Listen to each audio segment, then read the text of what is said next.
1,080 pupils down to the 900 places that were going to be provided by the new school.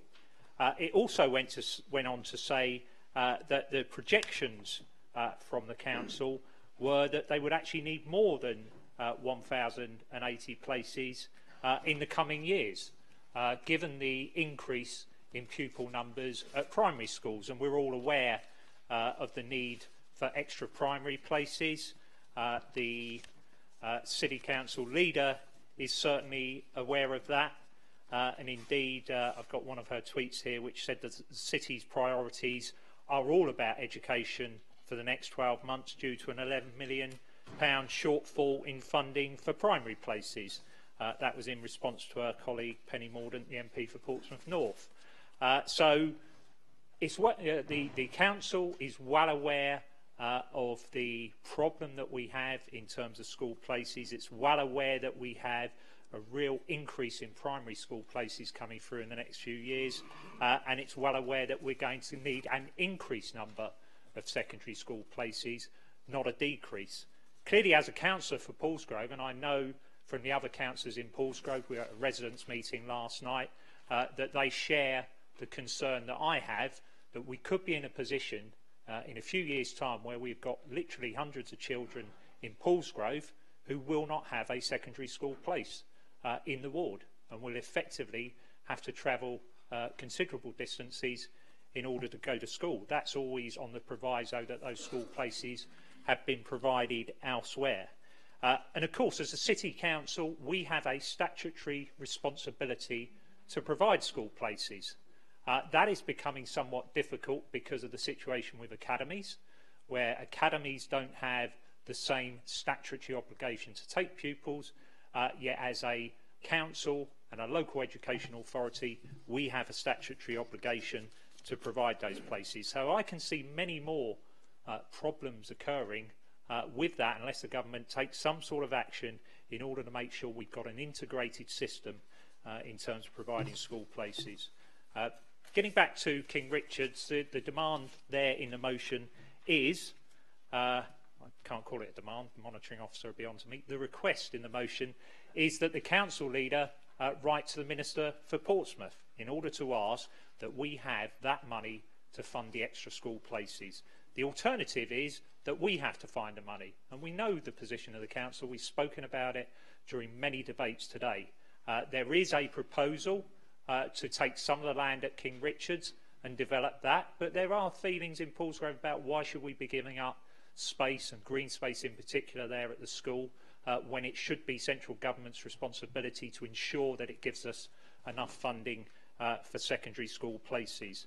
I could also return to the fact that we had a report last week about the Ben Ainslie money, which Freedom of Information request that was submitted by the local paper teased out that 1.45 million is the amount of money that we've had to provide, and members will recall last year that we were told that we wouldn't have to pay anything to clear that site. So we have £1.45 million that the government are insisting that we pay in order to clear the Ben Ainslie site, yet they won't give us the £2 to £3 million that we need in order to provide those school places. So I do hope that that council members are able to vote in favour of this motion, because what it's asking is that we go to the Minister for Portsmouth, that he proves that he can actually add value in this city and he can actually be our voice in government, and we ask him to assist us on this very important issue.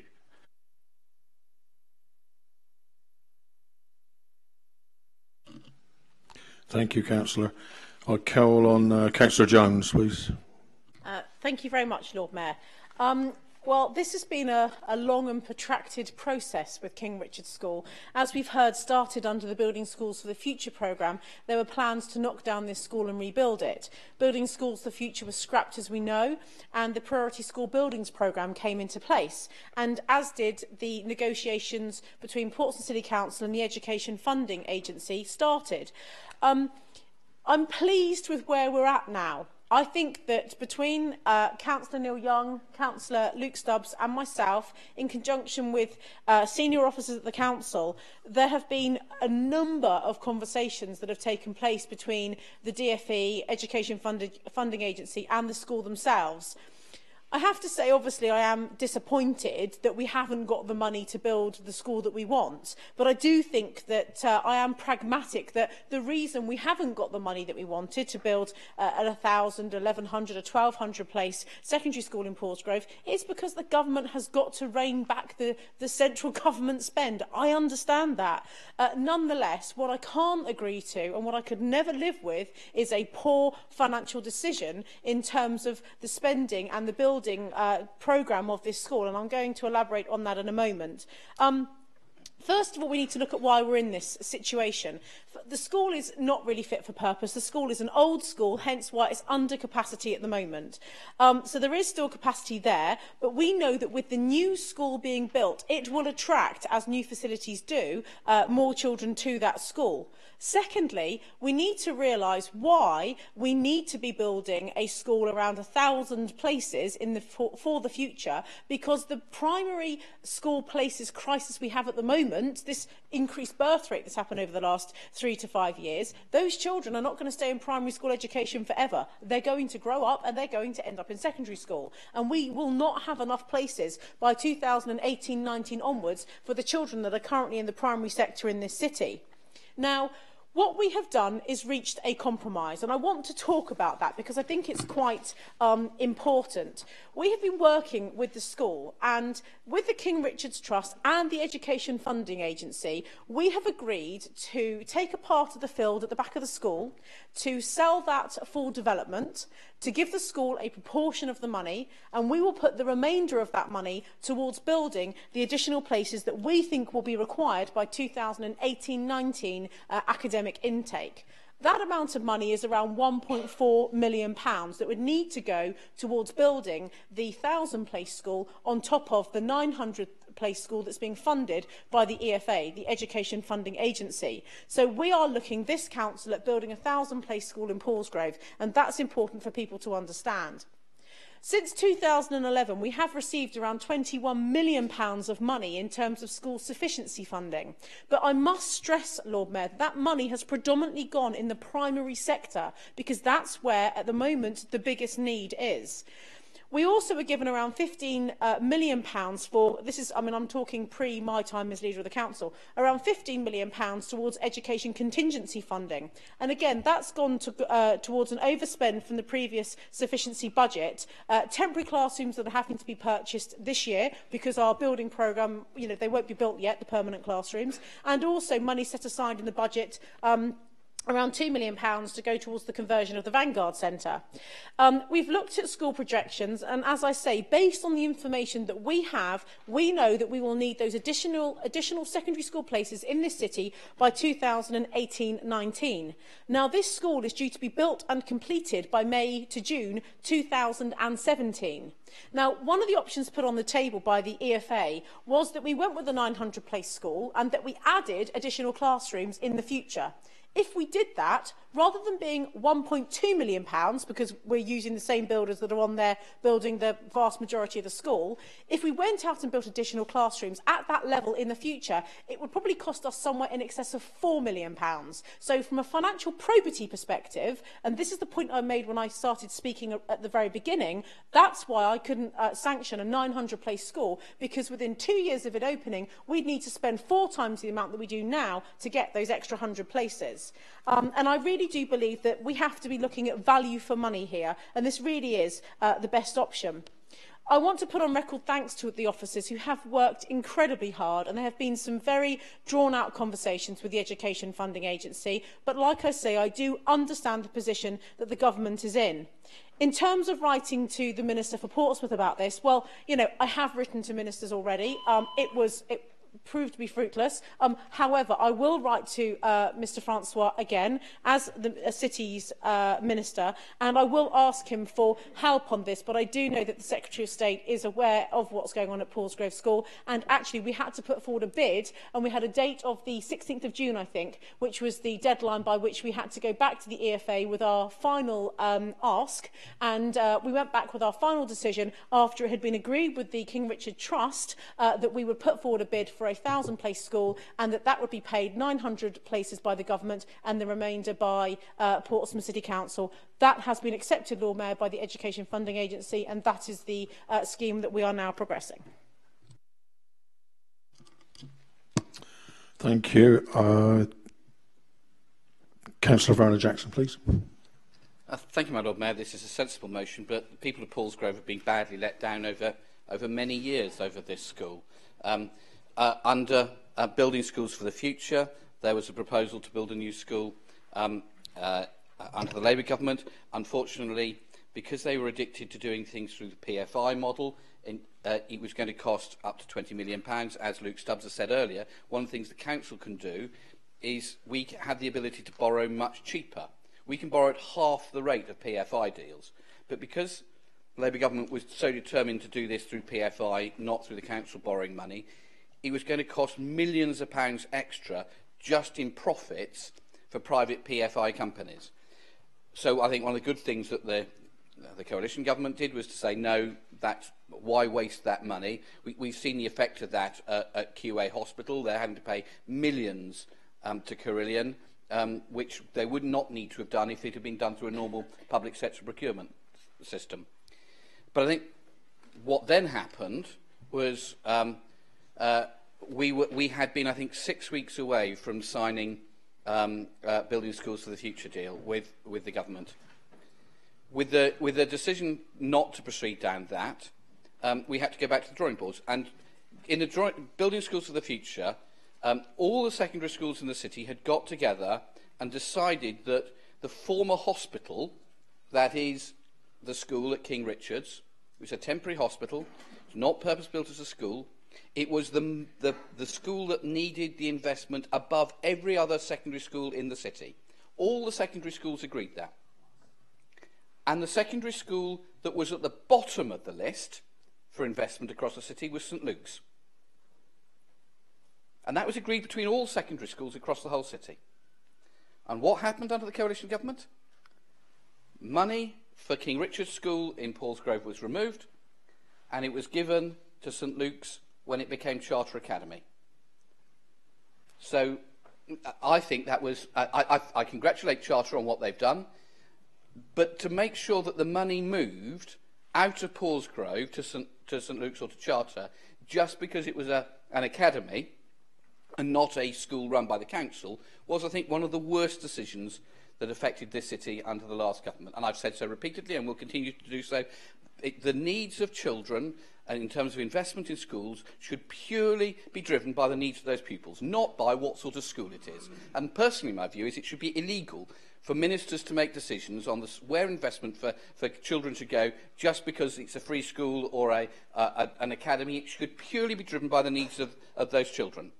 But that wasn't the case under Mr Gove, and I'm very disappointed. Now, government short-termism seems to be having an effect again. We know councils around the country have been hit because they've run down their school estate, they've got rid of things, and suddenly the population of kids needing education has gone up again. And it's, as Donna says, it's much more expensive to build them later. So what's the government doing? They're expecting the council to take the long-term view, while the Ministry of Education takes a short-term view and offload costs onto us. Now, I think that's a very, very poor decision, and I think we should be saying loud and clear from the people of Paulsgrove, but also the people of the city, that that's not what we expect out of governments. We expect them to take long-term, sensible decisions, and clearly in this case, in the Department of Education, has chosen not to do so. I think because they've recognised that we have had a long record of finding funding to put into school classrooms, and we'll cover up their mistake for them, which we have to do. We've got to do that backfilling. But it is really, really disappointing that yet again, the people of Paulsgrove and the people of the city are being shortchanged by government ministers in the Department of Education, and the council is having to come back and see if we can sort the problem out. So I think it's a very sensible motion. We should all support it, and I hope that the government actually come up with the money. Because, as Donna says, if we build it all at once, it's way cheaper than adding a bit at the end. But ministers and long-term decision-making doesn't seem to sit well together. Thank you, Councillor Jackson. Councillor Hugh Mason, please. The points which I would have made have been covered in the last two speeches. I commend them. Thank you, Councillor Mason. Hopefully they've recovered what you're about to say, Councillor Willington. Not quite, I'm afraid, my Lord Mayor. I won't be too long on this, though. Councillor Vernon Jackson has sort of brought up the spectre of academies and free schools, which I know the Chamber is well aware of my rather dim view of either of them, and it's something that I most dislike about the last government, and that they were ever introduced by any previous government as well. I think for me in particular, it is this sort of ideological crusade that I think even Mao would have been happy with, going back to the Great Leap Forward that Michael Gove put onto our school system in this country. It's been entirely destructive. It's been something that has not given us as a city what we need in the schools where we need it for school places. It's also left schools at the bottom of piles, as Gerald said, because of who runs them. But I think for me as well, it's about, let's just not think about this as Paulsgrove or the mainland part of the city. It's about the knock-on effect to the rest of the city. Because as Councillor Donna Jones has actually very rightly said, you know, at the moment our real pressure point is on primary school places, and that's why we've invested so much money over the last few years into that. But obviously, once those children get older, we're going to have massive pressure points on secondary school places. And if a new King Richard's is not big enough to take those places, indeed, I think even 1,000 probably wouldn't be enough to backfill, that's going to then increase pressure on all the other schools in the city.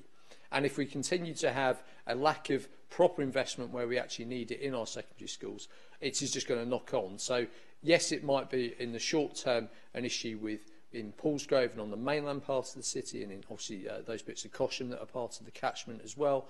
It will just knock on down into the northern part of the Portsea Islands, and then that knock on down to the southern part. We are also obviously a city with an increasing population. We've got the building of places in Tipner, etc. We cannot afford not to get the right amount of school places, and indeed we can't as a council afford to continually backfill for the government, who on their ideological crusade against local councils running any schools, which is essentially what they want, but keeping us with the responsibility for education of people in our city. This will just get worse and worse as the years go by. So I think this motion is very good, I think it's very sensible, and I'll certainly be backing it. Thank you, Councillor. Councillor John Ferrett, to sum up, please. Thank you, Lord Mayor. Councillor Winnington's right that we're kicking the can down the road. If we build a school that is not big enough, and certainly if we build a school that's only got 900 places, given what the council's own officers have said about it, and the council leader talks about the reasons why we haven't got the money and the financial position in terms of the government and the country, and we all recognise that, but it's an absolute absurdity to go ahead and build a school which you know is not going to be big enough, and you then know, I think as a council leader has illustrated, will cost you a lot more money to expand in the future. And residents understand that, and they find it really difficult to understand when we're telling them this. And people at Paulsgrove feel, why us? Why are we being treated like this? As Councillor Vernon Jackson says, we were promised a school many years ago, we've had to wait for all these years, and now we're presented with something that isn't going to be adequate for our needs. So it really does need to be addressed. I welcome the attempts from the council leader and indeed Councillor Stubbs in trying to mitigate the problems that we face. And they have been doing a lot of work on this, and I think I appreciate that as a councillor. I'm sure fellow Paulsgrove councillors appreciate that as well, and I would hope that members appreciate it as well.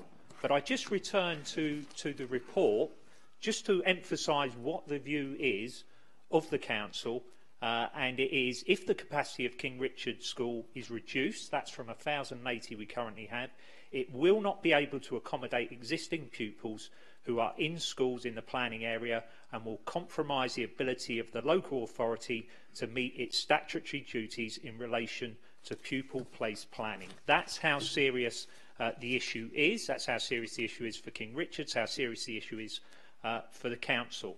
And I appreciate that the council leader has said that she would support the motion and she will write to the Minister for Portsmouth. I know she's made strenuous efforts up to now to try and get government to listen and to give us the extra funding, but I hope that she will now have the full force of the council behind her in that mission, and I hope that all councillors can support the motion. Thank you, Councillor Ferrett. We will now go to the vote, please. All those in favour? Any against? That's unanimous. Thank you. We now move on to motion E. Is the motion proposed by Councillor Vernon Jackson and seconded by Councillor Hugh Mason concerning the budget? Proposed. Seconded. Members, the mover of the motion now has up to 3 minutes on the question only as to whether the motion should be debated today or stand referred to Cabinet or Scrutiny Management Panel for consideration. Councillor Vernon Jackson, please. Thank you, my Lord Mayor. The budget is tomorrow. Referring to anywhere else means that we're not going to take a view or try to influence it. I hope that this is something where we can all say and hope that the cuts that are going to be announced are not things that are going to particularly hit this city. But I hope that we would support this. I'm sure we all want to make sure that there are no further cuts to social services. I hope we all want to make sure the people who are on disability payments and who are ill are not going to see their benefits cut, that the police are not going to lose resources, and that students from families who are on low incomes are not going to lose maintenance allowance, as well as further cuts to the Navy. Since I wrote this, one more issue has come up, which has been trailed by the Chancellor, which is the cut to people under the age of 25 having housing benefit. If people under the age of 25 are going to lose their housing benefit, and youngsters leaving care we would have a responsibility for, we will have to find the money for that. So looking at the figures that I've been given, that's a pressure of an additional £500,000 a year that we would have to find. And then on top of that, I'm sure that there will be other young people who are at risk of exploitation or abuse who would also need to not be living where they are and would need to be supported by the council, but they wouldn't qualify for housing benefit. So I hope that we can all support this and make sure that we're in contact with the government before the budget to try to make sure that we have a budget that is to the benefit of the people of Portsmouth. Thank you. The council will now vote on whether the motion should be dealt with today. All those in favour? Any against?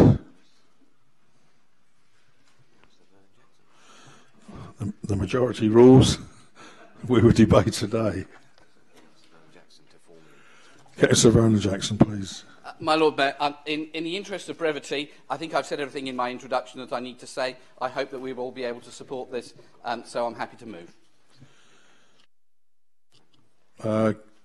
Councillor Weems has put forward an amendment. Is he happy for it to be circulated? Please.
Thank you, Lord Mayor. Hopefully it won't take too many people too long to read the amendment I've put forward, because quite honestly, Lord Mayor, I do think this notice of motion we have before us today is facile in the extreme. It's simply a feeble attempt to grab media headlines. After all, let's face it, I'm sure every one of us in this chamber is sure that the Chancellor is holding back, just waiting to hear the go-ahead from Portsmouth City Council on what he should or should not include in his budget tomorrow. He hasn't prepared his speech, and they're still waiting to be the case. Maybe I'm wrong. Or is this just an example of the Liberal Democrats going back to their old ways? When not in government, say anything because it won't matter. They won't ever have to deliver on it. Surely they should have learned from their past mistakes. The public won't let them forget the tuition fees debacle. This notice of motion is just another example of the Liberal Democrats running away from tough decisions any government would have to make in the budget tomorrow. I could, well no, I probably will, go through an sorry. Go through and examine each paragraph within their budget. I mean, within the notice of motion, sorry. Certainly, you know, there's plenty of assertion with very little fact. Everyone now recognises that the problem in the NHS have been made worse by the cuts in social services. Who's everyone? And so, no, sorry, Lord Mayor, I think that's an assertion without any benefit of fact or evidence. I don't think much of this stands up to scrutiny. You might agree or disagree with any of those elements in those paragraphs there. But the fact remains, Lord Mayor, that whatever we say here about any of those things won't have any bearing on the budget tomorrow, and that's why this is just a waste of our time here today. You know, you look at item 2. Yeah, we might have sympathy with those people. We might think, yeah, it'd be sad for them to face a cut. But let's face it, no government comes into power wishing to make cuts. It's sometimes faced with the prospect of having to do it nonetheless because of the financial situation we're in. We don't need Councillor Stubbs to remind us yet again of the situation in Greece. If you don't address budget deficits, don't look at the way governments deal with their money to see what happens. There'll be a run on the bank and their economy will collapse in Greece. We don't want it to happen here. You have to take budgets seriously and not just say, oh, I want to spend on everything. I don't want to charge people any extra tax. I don't want to do this, do that. Don't think we should do any cuts. And this is just running away from a problem yet again. You know, you look at the third one, paragraph on police budgets. Say, you know, they're looking at cutting the police budget. Now, in a perfect world where we had lots of money, you might think, why should they do that? But let's look at the facts. Crime in Portsmouth has been down and going down. The worst case scenario is robbery levels haven't dropped in Portsmouth. They are less than 1 in 1,000 as the figure. And that's the only one that hasn't changed. Everything else, crime is on the downward trend. So if crime is on the downward trend, why shouldn't we be looking at cutting budgets for the police? Especially if you haven't got a lot of money. And we look at paragraph 4, and I've already mentioned tuition fees. I'm just surprised the Liberal Democrats even go anywhere near education. So, you know, probably best for their sake, I just gloss over that. No. I'll leave that one to you then, John. And paragraph 5, £500 million saving from the defence budget. Yeah, it's a one-off saving. It could have bought a frigate, Yeah, I don't dispute that. But it wouldn't have paid for the manning of it. It wouldn't have paid for the ammunition that needed to go on it. It wouldn't have paid for the fuel for it. It wouldn't have paid for any of those things. Why spend money just for the sake of it? It'd be like me buying a new carpet for my house, finding I've actually got some surplus money at the end of the year, and I think, oh, I'll buy another carpet. It makes no sense. So a one-off saving of £500 million is welcome, surely. After all, we still meet the 2% target of defence spending for GDP, and in fact, in terms of overall government spending, it's 5% of the government spending is on defence. GDP is what the country as a whole produces, not what the government spends. So, Lord Mayor, this is just a Liberal Democrat motion to spend, and it's nothing to do with about saving. And if they had their way, we'd be spending more on interest payments than we would on defence or education combined. Thank you, Lord. Thank you, Councillor. Can you confirm that this was seconded? Thank you very much, Councillor. I'm now going to ask Councillor Willington, please. Thank you, my Lord Mayor. When I'll just come to the amendment first. When the amendment came through, there was great glee from Labour next door to me, thinking that this could be some kind of fun thing to sort of support. I would actually sort of warn against that, because let's be honest, this is about the budget tomorrow. The budget tomorrow is a Conservative-only budget. It's the first one since 1997. A Conservative budget. Not a coalition budget, not a Labour budget. It's a Conservative budget. This is looking forward to what the Conservatives have said or threatened to do that we stop them from doing in coalition. Because when we look at these things, there are some specific things in here that have already been trailed that we as the Liberal Democrats said during the general election campaign, if we'd been in power afterwards, we would definitely not be letting them do. So, for example, yes, education, but further education. We were going to absolutely make sure that budget, all the way through to further education, was going to be protected. The Tories, of course, have said, no, we can't do that, we're not going to do that. They've also said, of course, the Conservatives, that they're not going to raise any taxes. That's right.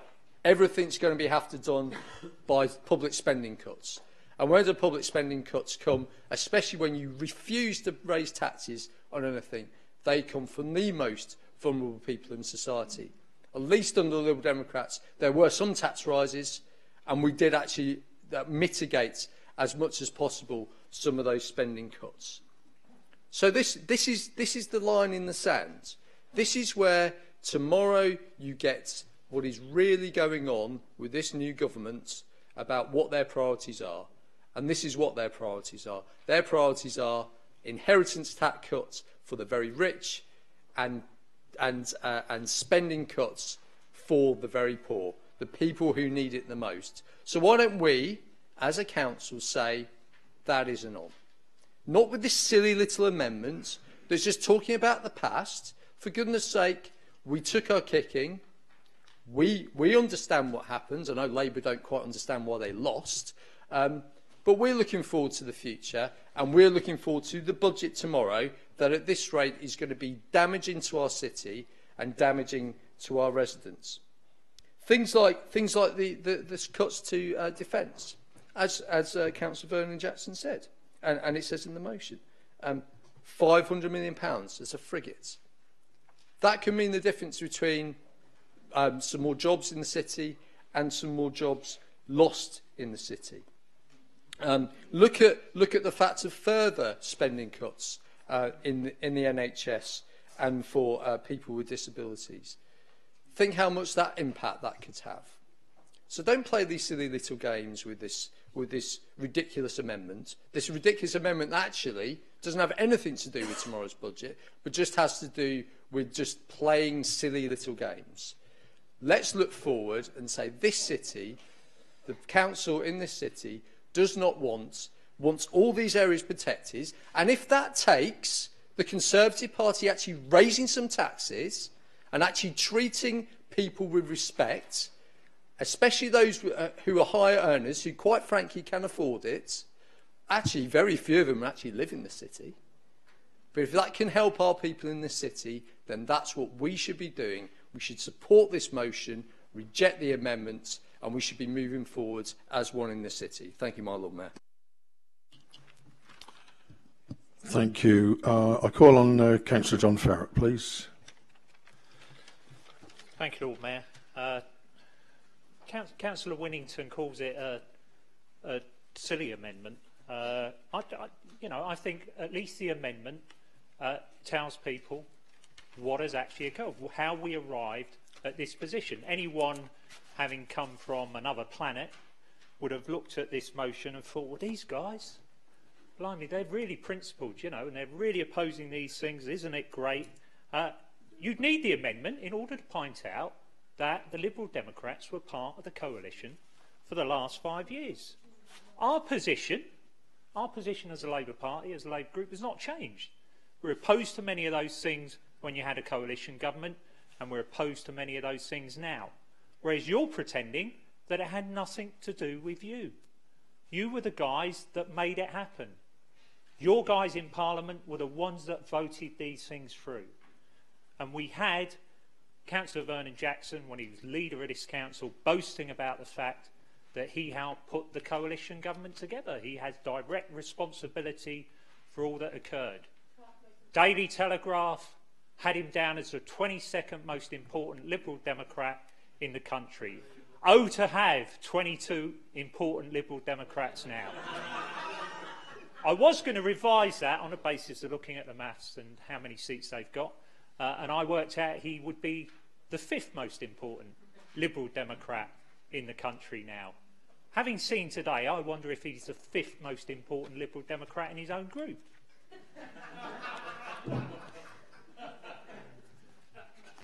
Let's look at the motion itself. Let's look at what the motion says. Councillor Winnington says that this motion is about tomorrow's budget. It's not about what has gone on before, and yet every paragraph refers to things that have happened and how we've got to this position. Paragraph 1 talks about the 40% cuts to council grants and the massive cuts to social care. That was their government. It was their government that voted this through. It was their government that had people in those positions and had ministers in those positions. It's their government that supported the 40% cut and has left us in this chronic position.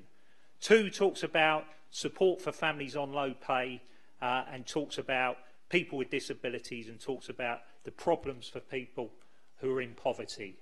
These are the guys that in government voted through the bedroom tax. These are the guys here locally who opposed our motions attacking the bedroom tax. These are the guys that attacked the poorest in our community, both in government and both here in Portsmouth. And then we look at police budgets.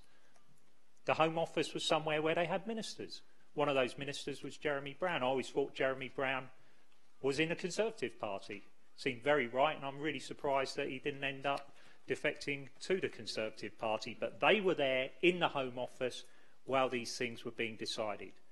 Brass neck, paragraph 4. The brass neck of going on about students, access to higher education, cuts to maintenance grants, increased cost. My own son, part of the first tranche of students that left university last month with £40,000 worth of debt. That £40,000 due to the Liberal Democrat government, or the government that they were part of, and due to the decisions that they took as a party. And finally, defence of the Royal Navy and cuts to the Royal Navy. We have lost shipbuilding in this city. Shipbuilding was closed. It was the coalition government that took that decision to close shipbuilding down this city. Where were all those Liberal Democrat MPs that were opposing it? They supported that decision, and they supported the decision that led to 1,500 jobs being lost in this city. So in conclusion, this is just a pathetic attempt by the Liberal Democrats here today to cover up for their responsibility in government. And that's why I support the amendment, because the amendment lets people know that they had a role in bringing us to the position where we are today, and they had a role in all of these things that they now claim to oppose. Thank you, Councillor Ferrett.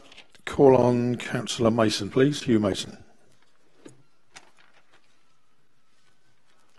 My Lord Mayor, what is the role of a city council in national matters? As has been pointed out by Councillor Williams, the budget is tomorrow. This will have no effect on the budget. His budget has already been written, the speeches have been written, probably the jokes have already been inserted into the speech, and it has been released to the press. So why do we bring a motion? We bring a motion because we are part of an ongoing process. Government is an ongoing process. The budget tomorrow is not the end of a story. It is part of an ongoing development. And so, looking at what is being proposed at the budget tomorrow, it is quite sensible to say, hang on, you've gone too far on this. Note for the future. And this is a note for the future. It is not a note for 11 o'clock tomorrow morning. It is quite clearly a note for the future, but hung on 11 o'clock tomorrow morning. So what is the role of a city council? The city council is surely here to say to central government, from our perspective, representing people and their local interests, this is where we should go. These are the things where you may have gone too far. These are the things which need to be changed in the future. These are the things which may have been good up till now, but watch out, you're at the end of the line on these. And if we look at some of these are things which the City of Portsmouth should certainly be speaking about. The Defence and the Royal Navy. We are a major defensive city. We are the home of the Royal Navy. Has the defence budget become unbalanced in favour of other services rather than the Royal Navy? Is the Royal Navy receiving cuts which will make it very difficult for it to fulfil its role? And also, quite clearly, the Royal Navy is a central part of this city. If we don't speak up for the Royal Navy, who the hell will? So we need to speak on that. We need to speak on further education. This is one of the things which has gradually crept up on us, that we're getting a large number of people into higher education, even despite the £9,000, which I think virtually every Liberal Democrat in this council was opposed to, felt was wrong. But leaving that aside, what we are noting is higher education is doing quite well. Large numbers of students are going. Where there is a gap is further education. And some of the poorer people in our city are failing to get into further education or failing to take up places in further education. This is something which we need to bring to the attention of government. Low pay. Any of you who saw the Channel 4 programme on housing last night will realise that if we didn't already know, that Portsmouth is a very poor city. And we have a higher level of families who are on very low incomes, although they are in employment. And we're somewhat different from the rest of South East England here. This is something which it is right for the City Council to bring to the attention of government. Therefore, that I would suggest to members that it is right to make this kind of statement at this time, hanging it on tomorrow's budget, but making the views of this council as a representative of the City of Portsmouth, knowing the city, knowing the local problems, making those to government in what may be a fairly effective way. I think the motion is therefore sensible, and I would trust that people will support the motion and not support the amendment, because the amendment is in some ways, not because it is untrue. No, we were there, we did that, we were part of the previous government, We were part of the previous government, but it detracts from the force of the rest of the motion. This motion, if it is going to have any effect, needs to be effective, and I would suggest that the amendment detracts from that effectiveness. Thank you. Thank you, Councillor Mason. Councillor Gray, please. Thank you, Lord Mayor. I think quite a lot of what I was going to say has been sort of echoed by the sentiment of my colleague, Cllr Ferrett. But, I mean, there's just a few things that I want to sort of pick up on, really. I think Councillor Mason was saying this is a letter for the future, but to me it's also a letter admitting that they got it wrong. Because they're actually saying these are the things that they'd like to see happen. But they had 5 years in government to do something about that. And I also remember that Councillor Van Jackson was in the LGA, and I can't remember anything being shouted very loudly about the cuts coming to local services at the time. I can't remember much being said when the shipbuilding was closed and the procrastinations and things that happened then. Nothing. You know, so to come out with this now, you know, this is a party that was in power who are, you know, with the 50p tax rate issues, with the employment fee tribunal, you know, fees that came in. There are so many things, and to sit there and to pretend it didn't happen. Maybe you should sit there and actually think about why you're down to 8 MPs and why you have councils imploding all over this country is because people saw you for what you were. You can't face both ways at the same time and be everything to everyone. You need to stand up and recognise you got it wrong. People are sick of what happened under the coalition government. Yes, you took the brunt of that, but it's about standing up and admitting where you got that wrong and saying to people, yeah, we shouldn't have done these things. And actually, there's things we could have done, and we did this country a disservice. You talk about you know, the situation with we need to move forward, Councillor Winnington, but how many times over the years have we heard the last Labour government from the then previous Lib Dem leader of this administration, and many of you are like, I'm sorry, but this amendment, thank you, Councillor Williams, is exactly what needs to be put there. People of the city need to understand that to spin, to twist is one thing, but to lie and to try and say that you weren't part of something, it's stop the world, I want to get off. And to be quite frank, I even draw parallels here to, I go back to even Nazi Germany and the burning of the Reichstag, where the Nazis blamed the communists, and this is what's happening here. Let's blame the Tories for everything that happened. We were nothing to do with it. I'm afraid you were. You're culpable for it. You're guilty for horrendous things that have happened in this country and brought this country to its knees. There are things that have happened with the bedroom tax and things that you should be absolutely ashamed of, and it's high time that you saw yourselves for what you were, because the country have made that very clear at the last general election. Thank you, Lord Mayor. Thank you. Call on Councillor Hunt, please.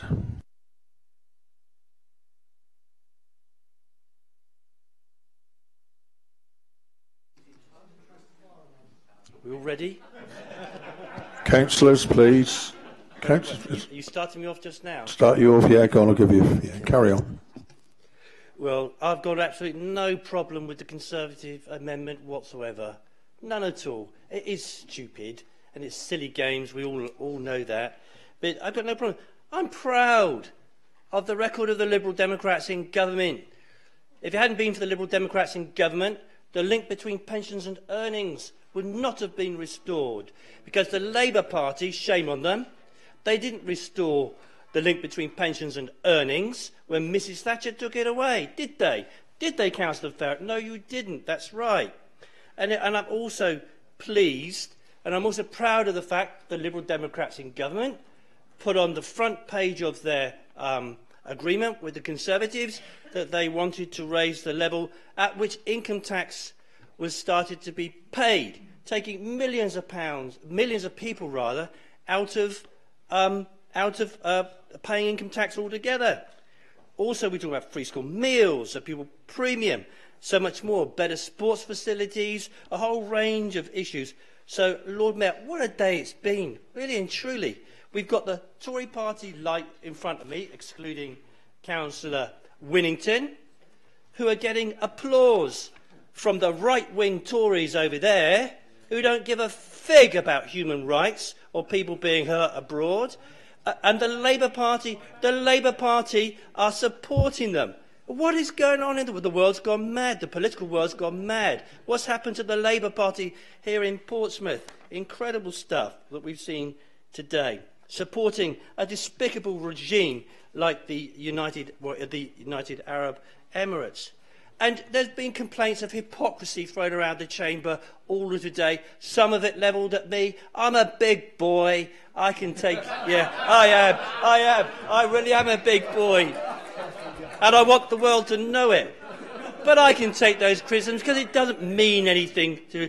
The fact is, what does mean something is a hypocrisy from Councillor Weems.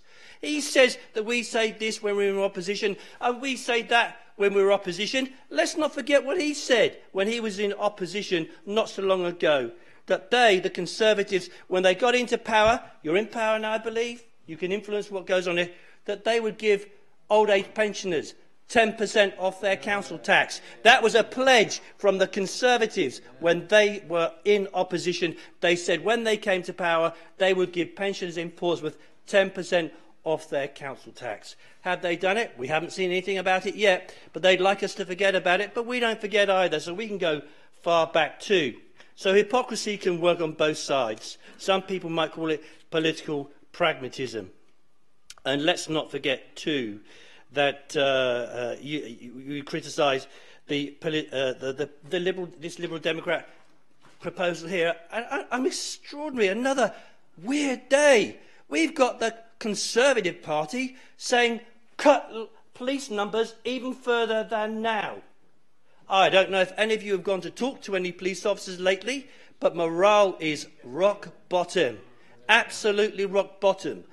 They aren't getting so many special constables being asked to do more. Oh, let's forget that other Conservative pledge. When they got into power, they pledged that they would give special people who joined up as special constables 10% off their council tax. I haven't seen that in their budget. It was 100%, wasn't it? They've forgotten about that one too. So don't chuck the hypocrisy charge at us. You are not delivering on the promises that you made to get into power. You need to deliver on those promises. Where is the 10% off for the old age pensioners that you promised? Where is the 100% off for people who join as special constables in order to push up those numbers? You didn't tell the truth. And let's examine the bit about the police. The police had an establishment here in Hampshire of about 7,000 officers and staff. 1,500 have gone under the last government. And you are sincerely saying to us, Councillor Weems, that you want to see those police numbers drop even further. I don't think Penny Mordaunt will agree with you, and I don't think Flick Drummond will agree with you at all. So I think they'll be shocked to hear that the Conservatives in Portsmouth City Council's group are arguing for police numbers to be cut even further. So, Lord Mayor, it's been a very strange day to see the Labour Party being applauded by the right-wing Conservative Party, to see the right-wing Conservative Party talking about cutting police numbers even further. So I think that our budget is really quite sensible, but I can also proudly vote for the Conservative one by Mrs. Symes and somebody else, saying that we should recognise our role in government. I'm not ashamed of it. I'm proud of it.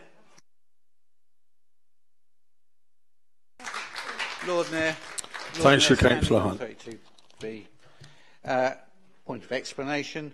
I should point out to Councillor Hunt that he remembers well the 10% for old age pensioners and the funding for special police constables, because he was a member of the group and he was the one that put it forward within the group.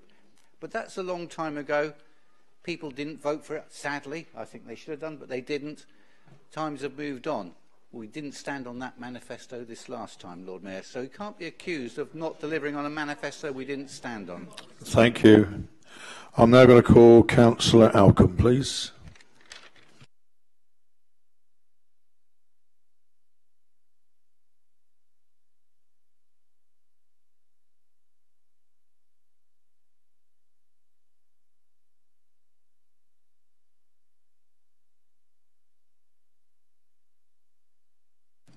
Thank you. There's one word to describe some of our Liberal Democrat colleagues today, and that is deluded. Because, you know, Councillor Whittington, who's disappeared, was on about this being a silly little game. Well, I think, as other speakers have already said, the silly little game was in putting this motion forward in the first place, knowing it was the day before the budget, when, as has also been said, George is probably tucked up in his bed by now with a small tot of whiskey getting ready for tomorrow. So he's not going to take any notice of anything this chamber decides today.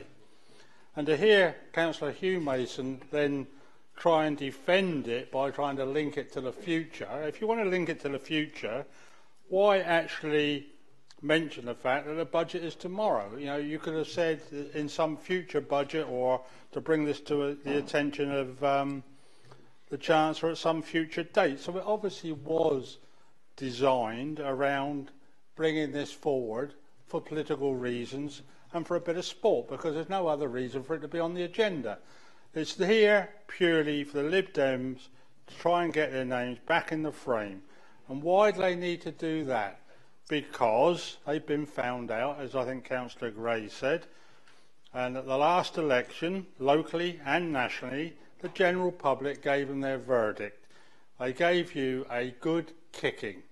And I think, you know, the fact of the matter is that you're trying to recover that lost ground, to go to 8 MPs and to lose the ground you've lost.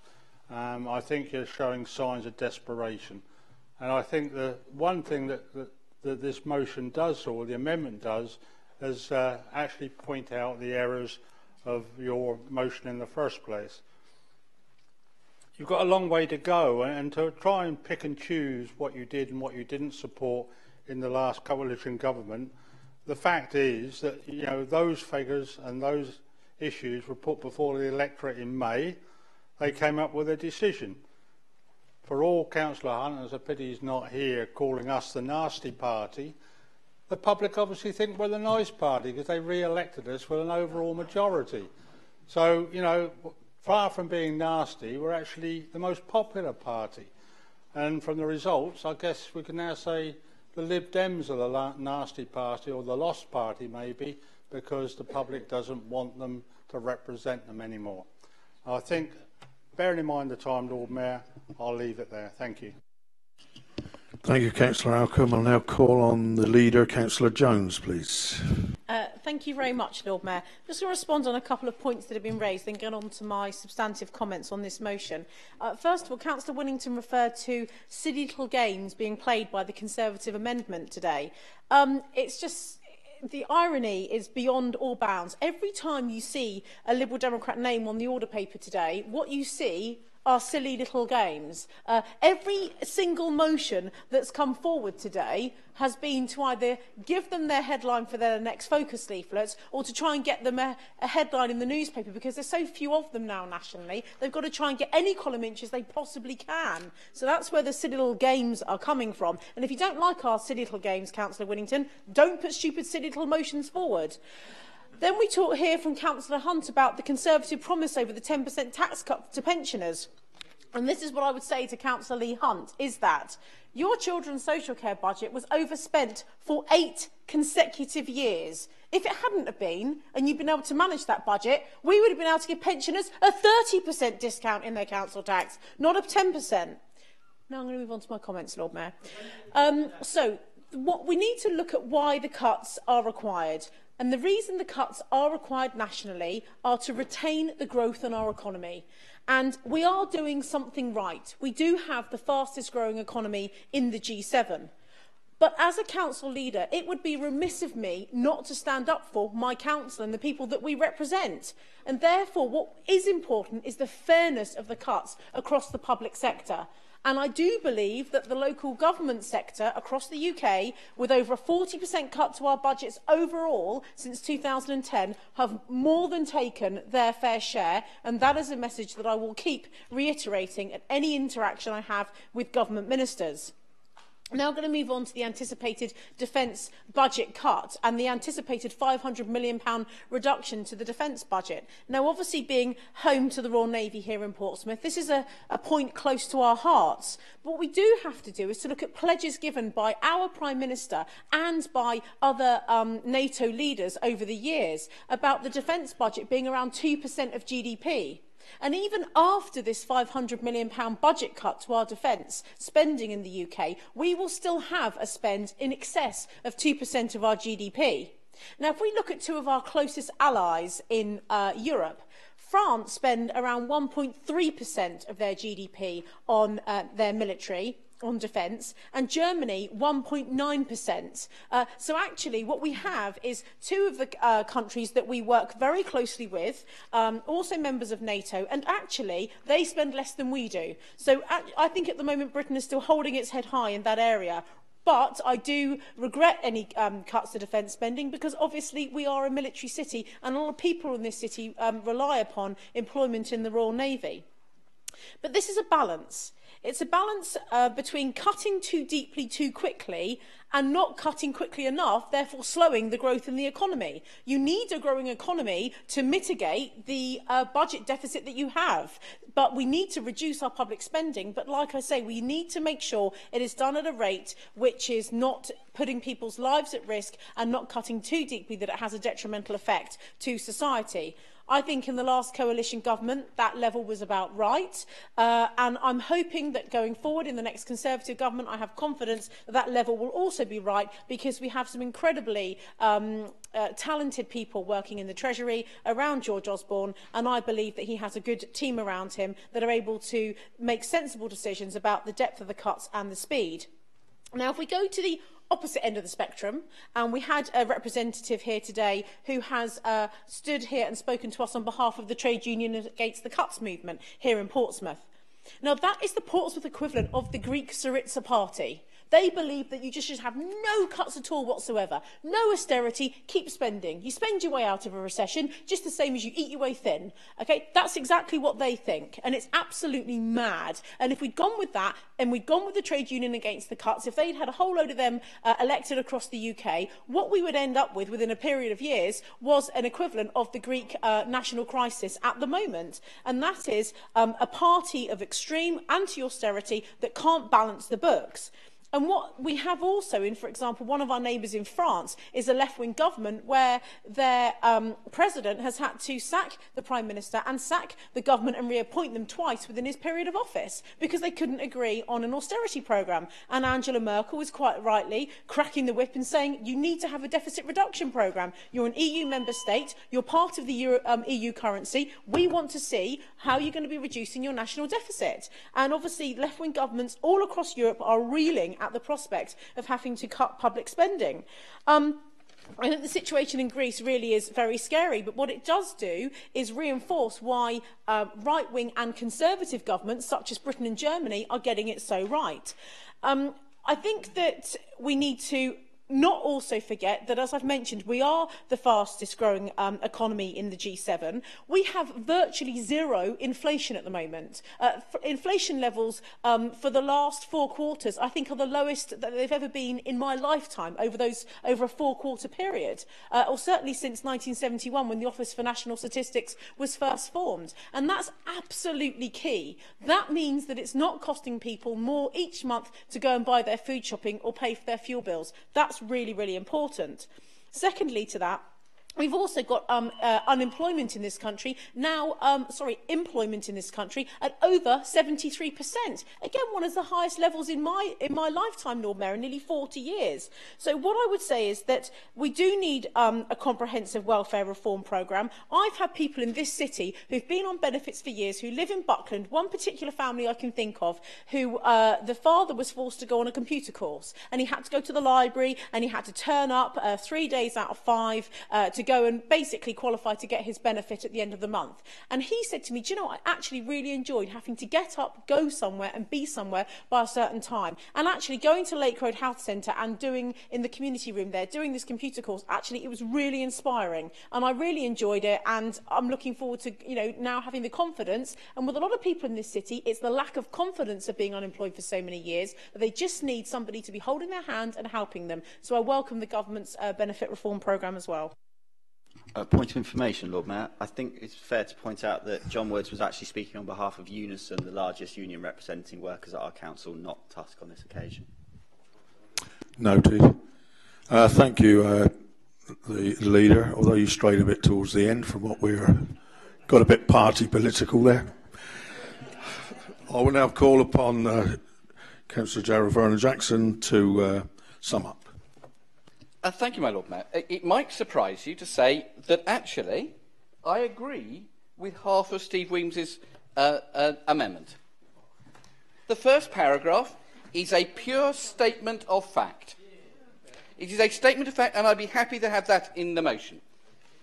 The only problem with the second bit is that's a complete non-statement of fact. It might be that when we get the budget tomorrow, that every single thing that Lib Dem ministers stopped and put a stop to, the Chancellor decides, yes, they were right. He was wrong all along, and he won't push them. Now, I think that's a chance, but I think it's a low chance. This is a motion that tries to look forward. I think all the political parties are agreed that we need to remove the deficit. The announcements that will come tomorrow from the Chancellor take us further than that.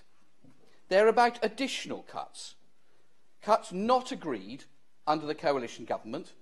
So the amendment by nature must be wrong because it said this is things that actively assisted. Actually, if Steve Weems had written, it notes that as part of the government, the Lib Dems actively opposed and stopped the policies that are the outcome of paragraphs 1 to 5, he would have been accurate. So let's go through them one at a time.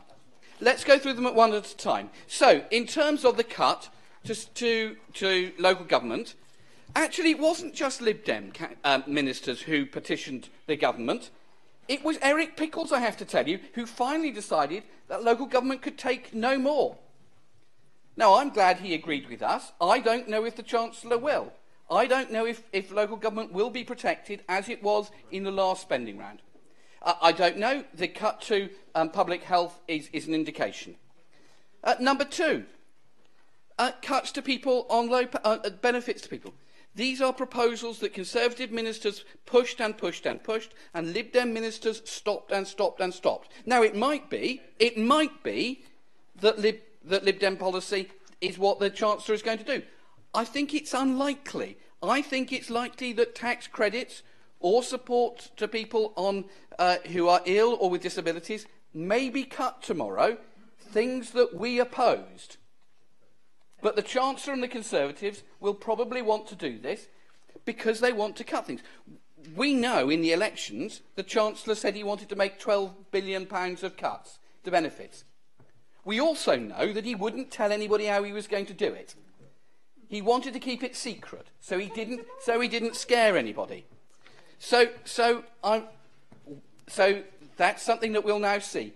And there will be, if there are cuts to tax credits, cuts to people who are living with sickness or with disability, these will be things that are over and above what the coalition government agreed. These will be Conservative policies to hit those people who are vulnerable. Police budgets, actually, I think Steve Weems has got a point. I think you have a point, Steve. This was an unprotected budget, and unprotected by Labour, Conservative and Lib Dem, so the cuts are down to everybody, so I think you do have a point. Number 4, I absolutely admit that Nick Clegg got it fundamentally and completely wrong in terms of student fees. But one of the things he did manage to get out of it was that for people and families on low income, if their kids went to university, there was additional money. Now, one of the things that was said when tuition fees came in was it would cut the number of people from low-income families who would go to university. That didn't happen. That didn't happen because the amount of money that was put in. If this is cut, then again, that's a problem for this city. And the cuts to further education, to our sixth form colleges, will hit us. The £500 million cut to the Royal Navy is not a one-off cut. It's an ongoing cut to the defence budget. That's £500 million we will not spend, which was going in there under the Lib Dems. So that is a real cut. So my thanks to Flick. It's interesting to see the difference. I wrote to Flick and I got a courteous letter back. She has a courtesy that does not exist in this room from the Conservative group, and I'm disappointed by that. So I hope that none of my predictions in here come true. I hope that the Conservative Chancellor listens to his Lib Dem colleagues and says, yes, you were right. I'm not going to make any of these cuts. And I will be overjoyed if that happens. But I have a real fear that the people in the city will find that the services they rely on are cut more than is needed to get rid of the deficit, cut more for an ideological reason, and the most vulnerable people, and that is a problem. And for children in care, being chucked out onto the street and told that you are not going to get... can you let me finish a sentence? Councillor. Chucked out onto the street and told that if the council does not pay your rent, you will not get housing benefit. That an additional pressure on our budget of £500,000 a year because the Chancellor doesn't want to stump up with it. I hope that we're able to send a message here to say to the Chancellor, these are not things that you should be doing. I hope he listens and doesn't do any of these, and I will cheer if he doesn't, but I think it's important, and I am bemused by an amendment which is factually completely incorrect, but I understand from Stuart Agland that being factually... No, the second sentence in it is factually completely incorrect. The first sentence is right. The second half of it saying... it also notes that part of the government is actively assisted and promoted these policies is the exact opposite. But we are allowed to vote. Councillor, you're exceeding your time. I know, well, so does the Leader of the Council. She did. But you're going even further. No, I do realise that the rules of this council say we can vote for the flat earth and say that the flat earth exists even though it doesn't. So I'm sure that we will vote through the amendment even though it's a complete lie. Thank you very much. Okay, members. We will now go to the vote dealing with the amendment. All those in favour of Councillor Weems' amendment, please vote.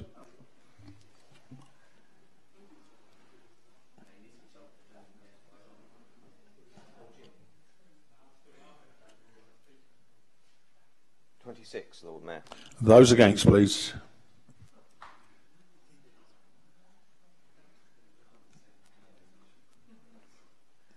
That's 12. So the amendment's carried. You'll now have to vote on the substantive incorporating the amendment, Lord Mayor.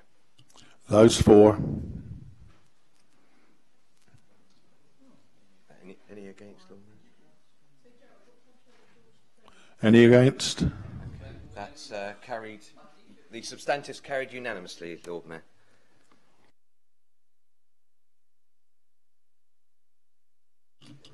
That concludes this motion. We're now moving on to F.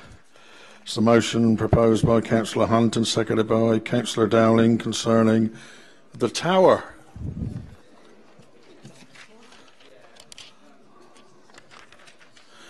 Members, the mover... Oh, actually, have he got up and said any? Is that correct, Councillor? Motion F. Thank you. Members, the mover of the motion now is up to 3 minutes on the question only as to whether the motion should be debated today or stand referred.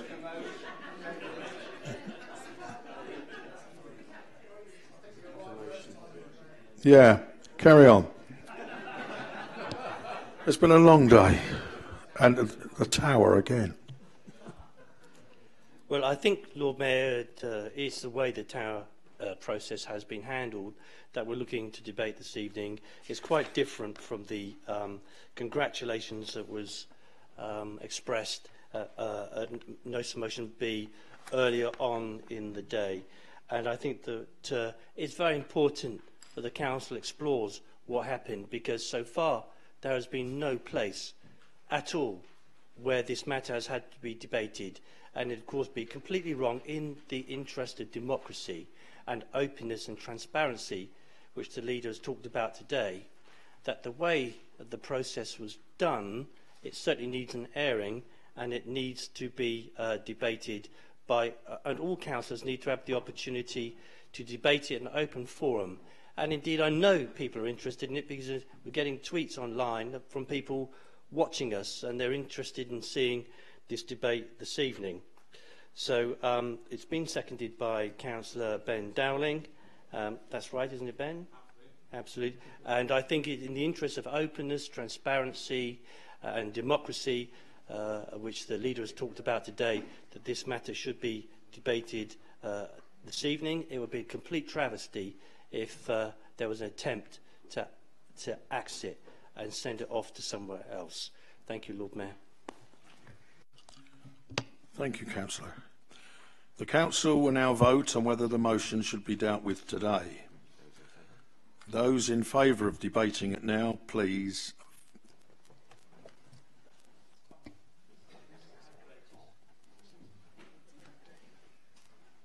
Shame 12, Lord Mayor. Those against.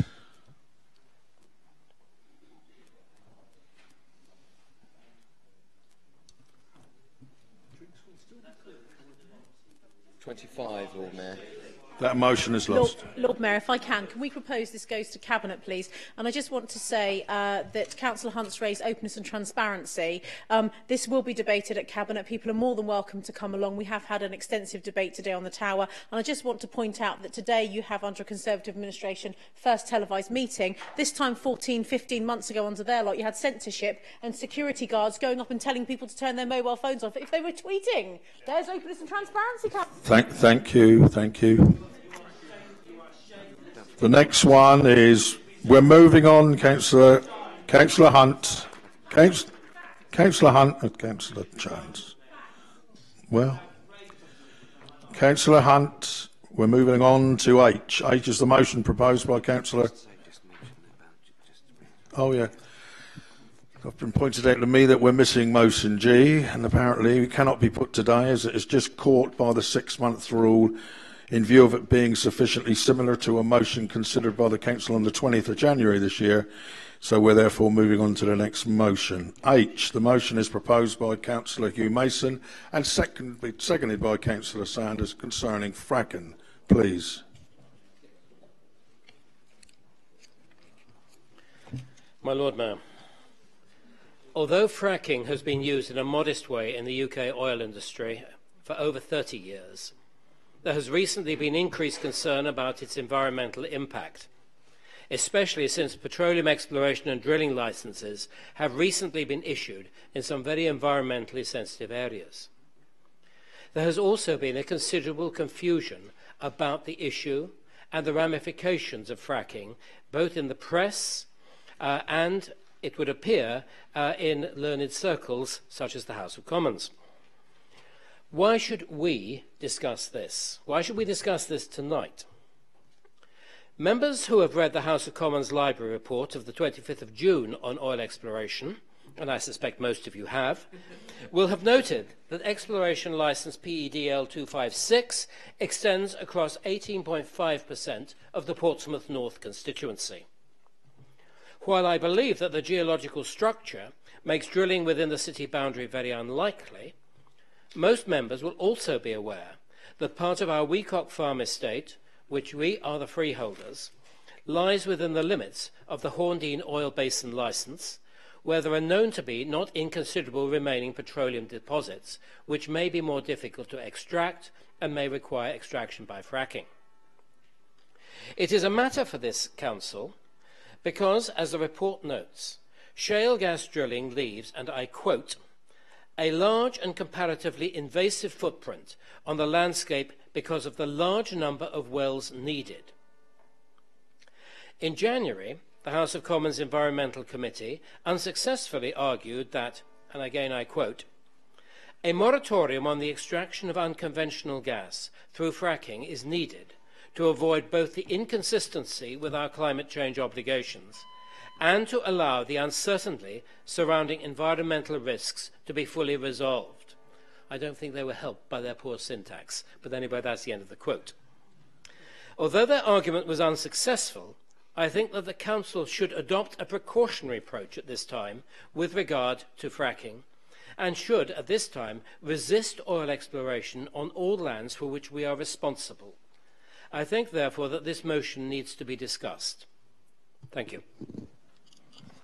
Councillor Mason, can you confirm who's seconded, please?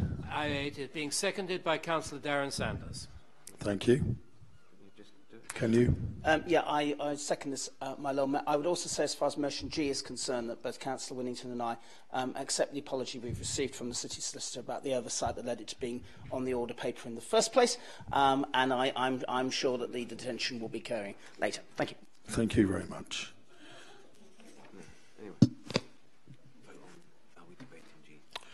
Right, are we going to debate this now, please? All those in favour?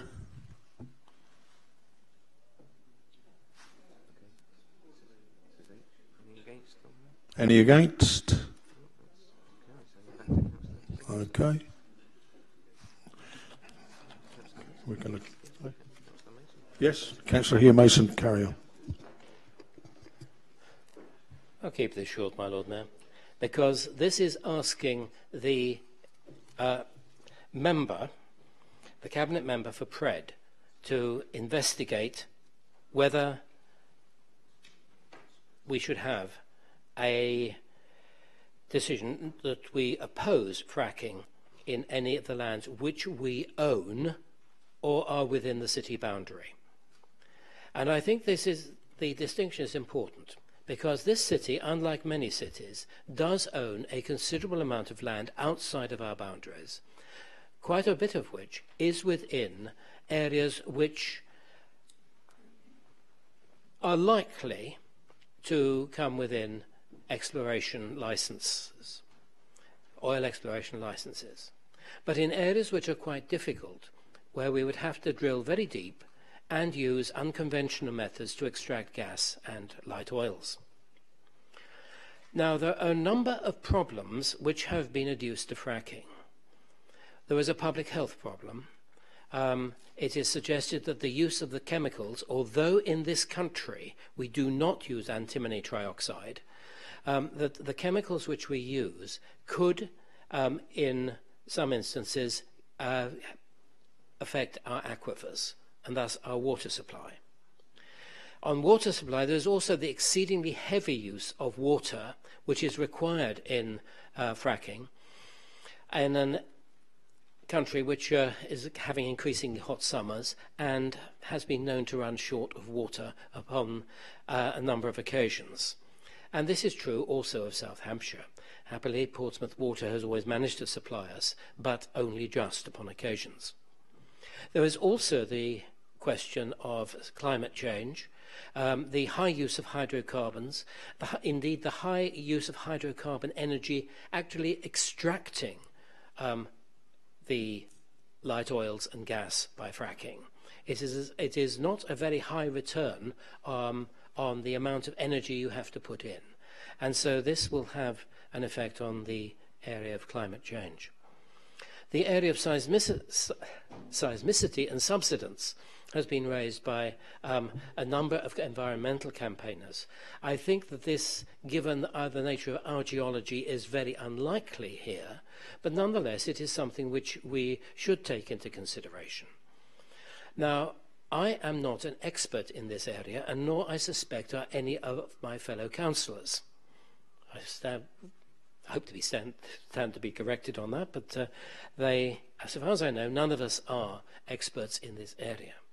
What I am requesting, therefore, is that the Cabinet member, knowing that there are already areas which are within this city and lands which we hold outside this city, which are under petroleum exploration and drilling licenses, they exist, that he investigates this matter to see whether we should take action and actively resist any form of drilling and oil exploration here. Thank you. Thank you, Councillor Mason. Before we go any further, I've got to ask Councillor Stubbs if he wants the amendment and his name circulated. Is that okay? Okay. So once it's circulated, then okay. A few seconds.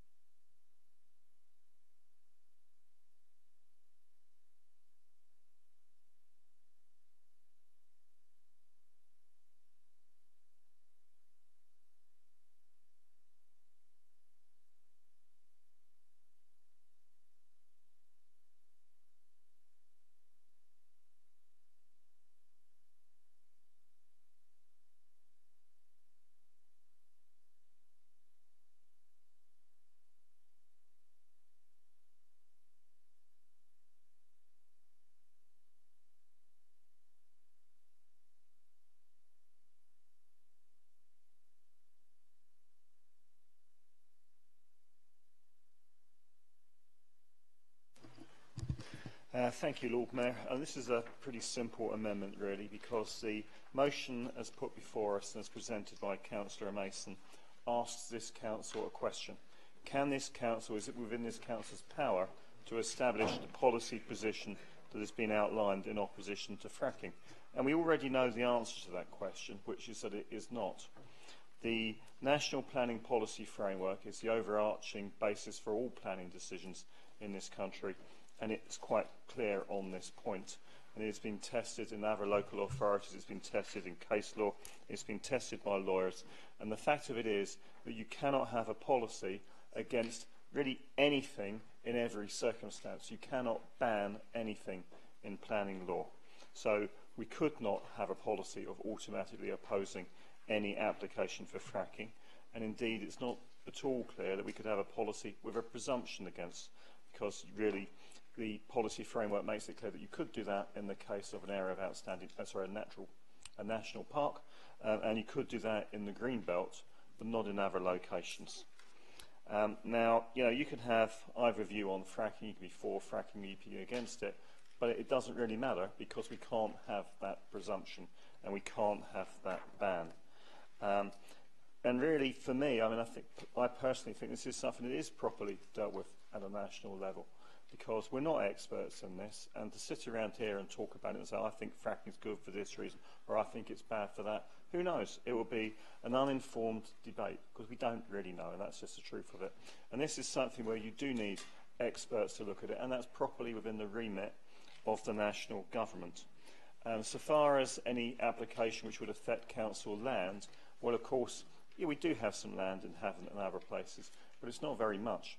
And so in terms of a wider, larger application, we will be across a large area of land.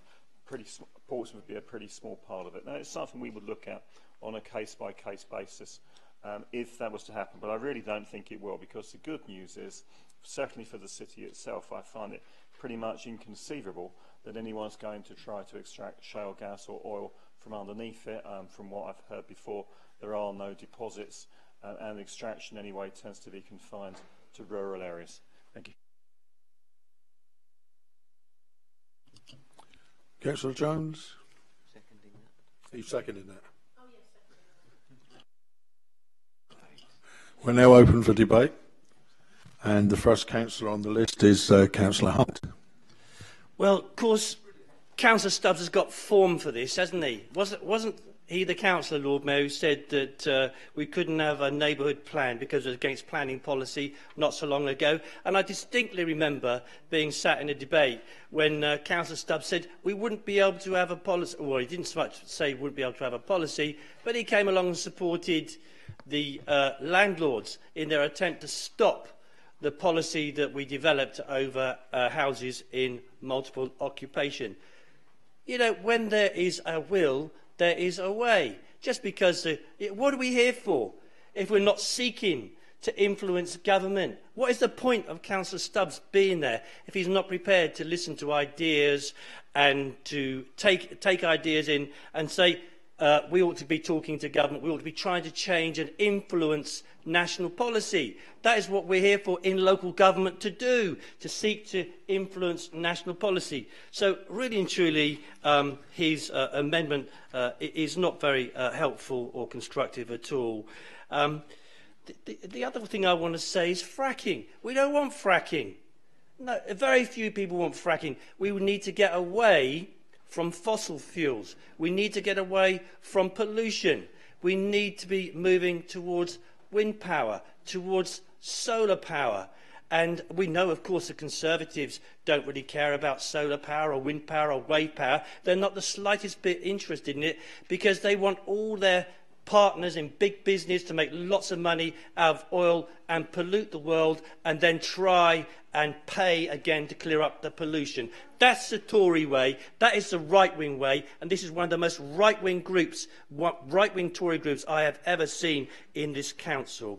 And they make the Labour Party look like Tory light. It is appalling. And I must say too, they say that nobody wants to listen to the Liberal Democrats. Well, I've got news for you. Richmond by-election recently, last week, there was a 25% swing, a 25% swing away from the Conservatives to the Liberal Democrats. So don't say people don't want. And in one other council, 5 Liberal Democrats got voted in all at once, and another one, the Liberal Democrats in Guildford, took 1 from UKIP and 1 from, I think, and that kept the other seat. So we're coming back. Councillor Hunt. You mark my words. Councillor, yeah, get back to fracking. keep to the subject. Get back to the fracking. Of course, we want wind power, we want wave power, and we want all these other fossil-free fuels. Do you know, Lord Mayor, that one day, I think it was last week or the week before, the National Grid was operating on about 0.25% solar power. I think it was more than that, actually. The entire country was being run on solar power for part of the day. And previously, back in the spring, where there's those high winds, for a couple of hours during the day, wind power was driving this country forward. These are really important. Well, you shake your head, Councillor, you know. You don't believe in wind power, you don't believe in solar power, you know. That's UKIP for you, I guess. You know, there's plenty of wind in me, I can assure you of that. And the point is we need to get away from solar, we need to get away from fossil fuels. And we know the Conservative record on this is absolutely appalling. And we have only had that new wave barrier just off Wales, if it was thanks to a local Liberal Democrat MP that it is there. So that's an advance. I would say, even in our city, the Conservatives' record on alternative power is appalling. Councillor Jim Fleming, when he was in Baffin's ward for a little while, before he did that chicken run to Cosham and got hit by the then Lib Dem Councillor Aidan Gray, who did a good job in keeping him out. I'd rather have him here than Jim Fleming. And I hope that you keep the Tory out next time. I hope we win as well. But the point is, he objected. He objected to a fantastic... Then Councillor Fleming went along all the street, leaving petitions saying, let's object to these dreadful social houses at the end of the road on the former Bowling Green site at Copner Bridge. And they were, if you go look at them, they've got solar power all over the roofs. Councillor Hunt, yeah, I'm talking about... Back to fracking. No, we're talking about energy. Fracking. No, we're talking about fracking. Well, you may be. Fracking. You may be. So I'm talking about energy, which fracking is part of, Lord Mayor. And it's important that we develop these solar energy so we don't have to do fracking. That's the point that I'm coming to. And it's very important that we move away from fracking. So I hope very much indeed that the Cabinet Member for Pred will certainly take up this notice of motion. And I hope that he won't take any notice of his own notice of motion and write to government and try to get fracking from Portsmouth and its surrounding areas stopped. And that we also at the same time, I hope he will write to his government and encourage them to do green technologies like wind power, like solar power and like wave power, and there's plenty of that about, and hot air, which of course is all around us in this chamber. Thank you, Councillor Hunt.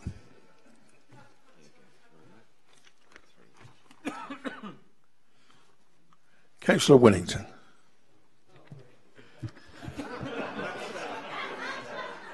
Members, please. Thank you, my Lord. I promise I won't mention Jim Fleming in my speech. I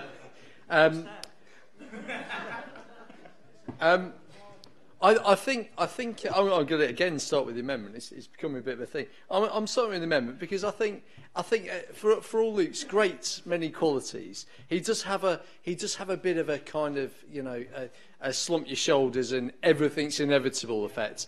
And I think actually the thing about and as others have said, we have to actually think what's right for our city.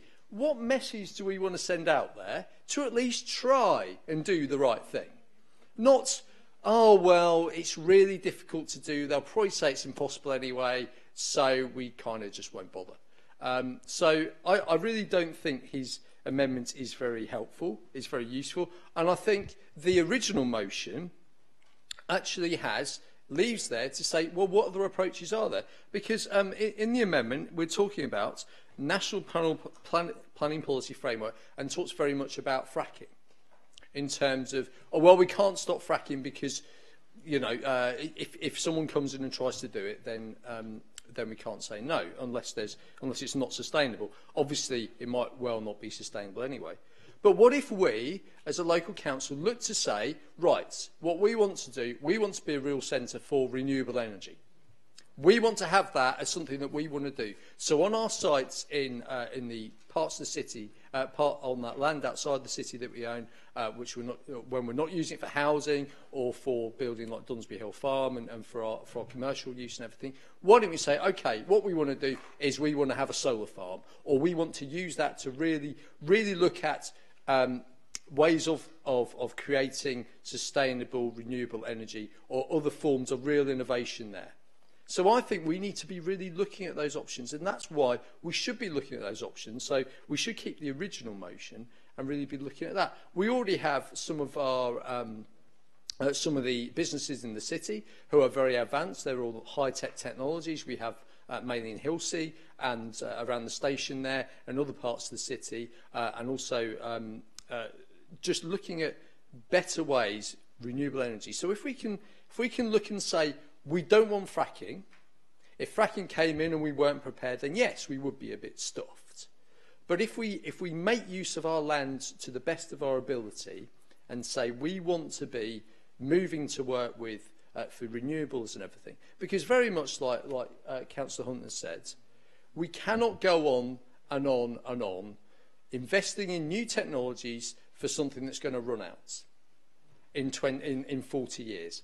I did an analogy recently when I said about investing in new technology to extract shale gas from the ground is like having a herd of cows with a disease, with a genetic disease that are going to run out, that are going to die in 20 years, and replacing it with a herd of cows with a genetic disease that's going to die in 40. Whereas there's all a load of cows running around who have no disease at all and will last, and they will go on and propagate forever. It is investing technology in something that is going to be gone, new technology in something that's going to be gone, makes absolutely no sense at all, where we could be investing in technology looking well into the future. Excuse me, Councillor Ferrett, I'm trying to talk. So let's try and do something that actually going to be sustainable, not just for the future of this country, but for the future of our city. Let's be investing in new technologies. Let's say that we are going to be a sustainable city. We're going to be investing in sustainable technology, and we are going to be the ones who 40 years in the future are going to be well ahead of the curve by having more people who are going to be trained in future investment technologies in the city, and we won't be stuck in the ruts that some places find themselves in when all they've got is a shale gas extraction setup that is going to run out and be gone in just a few years later. So please do back the original motion, reject the amendments, and let's look forward to a better and sustainable future for the city. Thank you. Thank you, Councillor Wellington. Councillor John Ferrett, please. Thanks, Lord Mayor. I think Councillor Winnington you know, the idea that we can develop a city energy policy that is then divorced from the rest of the country and that somehow it falls under our jurisdiction, I think is preposterous. I think Councillor Stubbs has pointed out quite rightly where responsibility lies. I suppose there was an argument for saying that this motion lies outside of the jurisdiction of the Council as such, but I accept it's worded in such a way as to try and not necessarily demand that the Council do something, but ask for the Council to investigate. But I do feel it's not something that we have jurisdiction over as such. The issues around fracking, you know, I'm fairly ambivalent about fracking.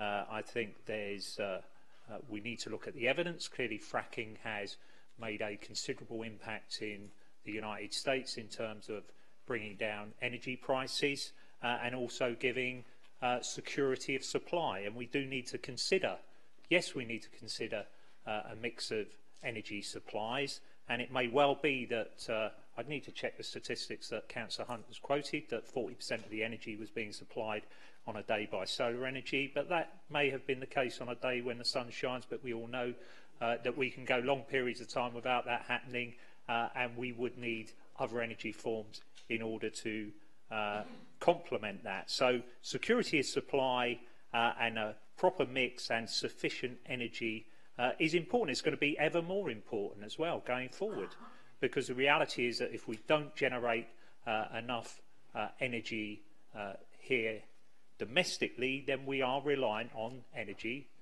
from overseas, and invariably we're reliant on energy from some very dodgy regimes. We're reliant on energy from the Middle East, from the United Arab Emirates, from Saudi Arabia, from Iran, from Russia. That's the reality if we're not generating sufficient energy resources here. And I'm sure the Lib Dem purists in this council would oppose that. I expect them to see them opposing oil supplies from those countries which do have, and I will, you know, and I said it earlier, do have a very suspect human rights record. But nevertheless, that is the reality of the world economy in the 21st century, an economy that we are part of, an economy where we've got to earn our way, and an economy where we have to be able to provide enough energy to sustain businesses and to sustain households here. So the days of being a protest party, and I know the Liberal Democrats during this meeting have sought to return to those days, and they're trying to do it nationally, those days are over for them. It's not going to happen again like it did before. You're in government and people are going to remember that. Those guys over there have commandeered the land, the protest party. They are the protest party now. They're the ones that are hoovering up the votes. You are going to have to start being grown up. You're going to have to develop some coherent and some joined up policies, because it's not going to work just opposing things for the sake of it. So I think Councillor Stubbs' amendment is sensible, that we do need evidence. It's the remit of central government in order to look at that evidence and to make recommendations, and we await the outcome of that. Thank you, Councillor Ferrett. Just to keep the members up to date, there are 4 members still waiting to speak. I'm calling on Councillor Galloway, please. Thank you, Lord Mayor. I'm a bit confused.com. The last paragraph on the motion is requesting the Cabinet members to investigate. And I see in front of me a so-called amendment, but it seems to be the actual reply that the last paragraph refers to. This is the answer to the last paragraph of the motion, so I don't think there's any problem. Thank you, Councillor. Councillor Sanders, please. Thank you, my Lord Mayor. I shall, unlike Councillor Hunt, I shall try and stick to the motion, although like Councillor, I also remember the time when the Tories collected petitions in my, organised petitions in my ward, but forgot to collect them, which is a minor technical problem when you're trying to deliver a petition. I think fracking is something that actually unites politicians in all parties. I particularly welcome the work of the Conservative Caroline Spellman, for instance, in actually opposing fracking in the last Parliament. Councillor Ferrett is right. Fracking has worked quite well in the United States of America. The difference between the US and here is the US has slightly more land. So there's slightly more open spaces in which to work with regards to fracking. Councillor Ferrett is right, we need forms of energy security, and he is also right that the evidence is lacking. I quote from the introduction of the House of Commons Environmental Audit Committee raised in the motion. It says on page 2, there is in any case little evidence to suggest that fracking could be undertaken at the scale needed to be commercially viable in the UK, or that it will bring gas prices down significantly. So this is something that needs more work, a lot more work, to make sure it can succeed. So what do we do in the meantime? Well, we have two things, one of which is addressed in Councillor Stubbs' amendment, and it's an interesting amendment. It says, fracking can be shown to be sustainable development, it must be positively planned for, and there is a presumption in favour of the granting of planning consent, except in national parks and the Greenbelt. So there's a presumption of planning consent except when there's not. We have two national parks in Hampshire. We have the South Downs National Park, we have the New Forest National Park.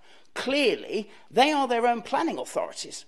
Clearly, this plan must take account of the fact that there's a presumption against these sorts of things in their area. Luke says again, Council therefore notes that whatever the merits of fracking, no local authority can adopt a planning policy to prohibit it. He doesn't go on to say, except when they're national parks or they have Greenbelt, which is the logic of the suggestion. So there is an issue around whether it works or not. But there is also the other thing, because Councillor Stubbs has focused on the planning authority aspect. We have a second thing, which is that we're a landowner. And this motion is very careful to focus on any lands owned by the city. So we're not talking about our role here as a planning authority, we're talking about our role here as a landowner. And it is whether we send out that message that actually until, at the very least until, fracking can be proved to be commercially viable in the UK, or that it will bring gas prices down significantly, then I think we should adopt a precautionary principle and declare a moratorium on it. And that is, thankfully, all I have to say, my Lord Mayor. Thank you. Councillor Vernon Jackson, please. So, my Lord Mayor, thanks very much indeed. This is an important issue, and it affects Portsmouth City Council because we're a very major landowner. We own significant portions of land in Havant. On the agenda today, we have talked about Dunsbury Hill Farm, an area in Havant which we own the land and where we're going to do a large-scale development. We own 6,000 houses outside of the city in Havant. So we're a very substantial landowner, and it's one of the things that gives great strength to the City Council.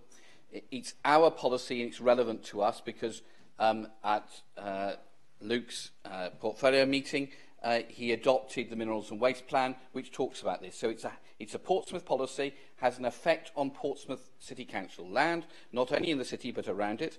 And we're one of the places which is going to see the most effect from rising sea levels. We're a flat city on the coast, mainly at sea level.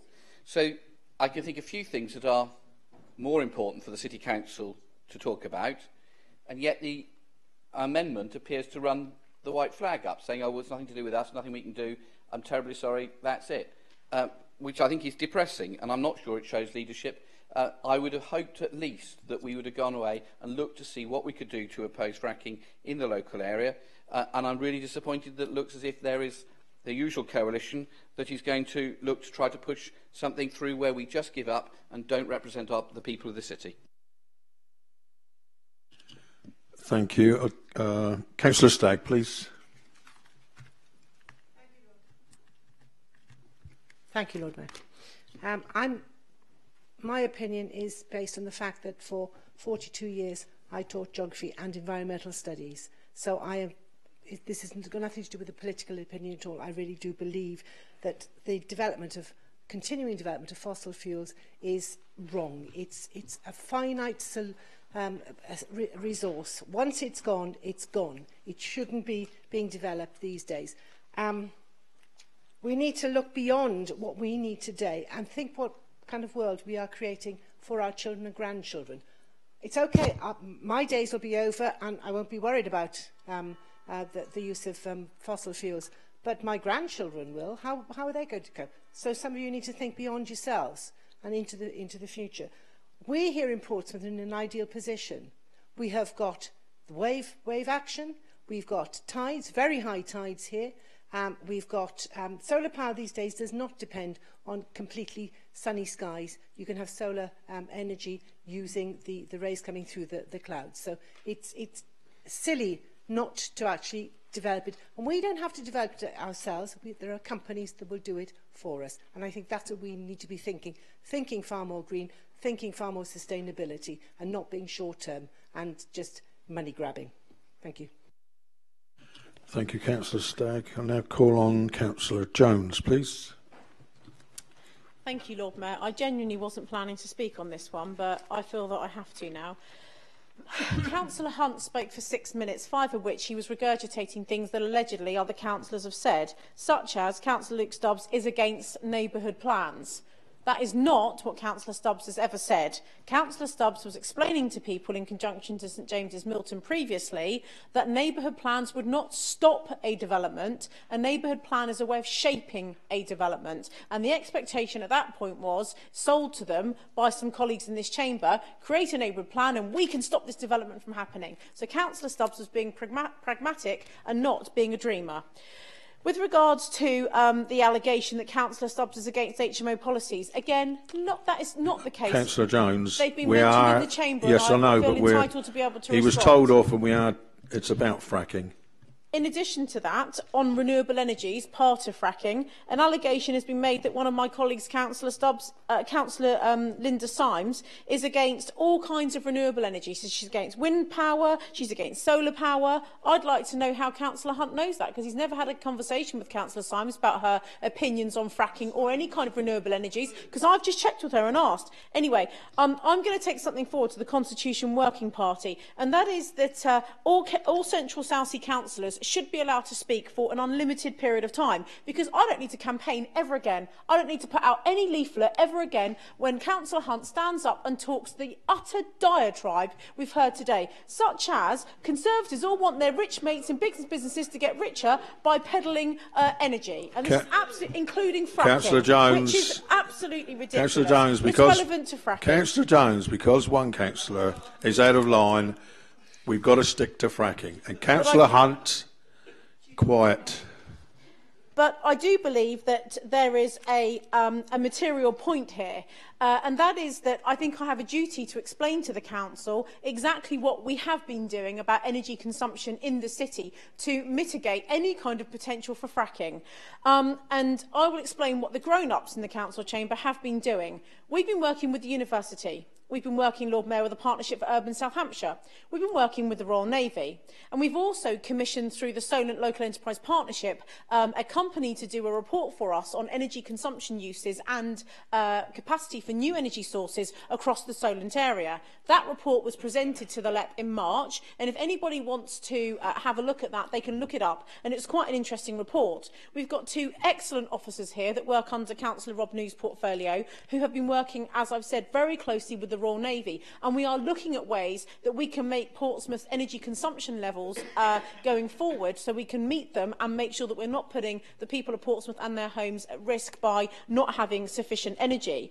What we do need to focus on, though, today here in this council chamber, is that we are here to consider Portsmouth City, and what we control, okay? Not areas outside of the city. And actually, some of my colleagues, I think, have a misunderstanding about land that we own outside of the city boundary. So whilst we own land at Dunsbury Hill Farm and huge parts of Lee Park, and I acknowledge that some parts of the council's freehold may just about go on to the southern edge of an area such as Cowplain or Horndean, where there may be an area of shale gas.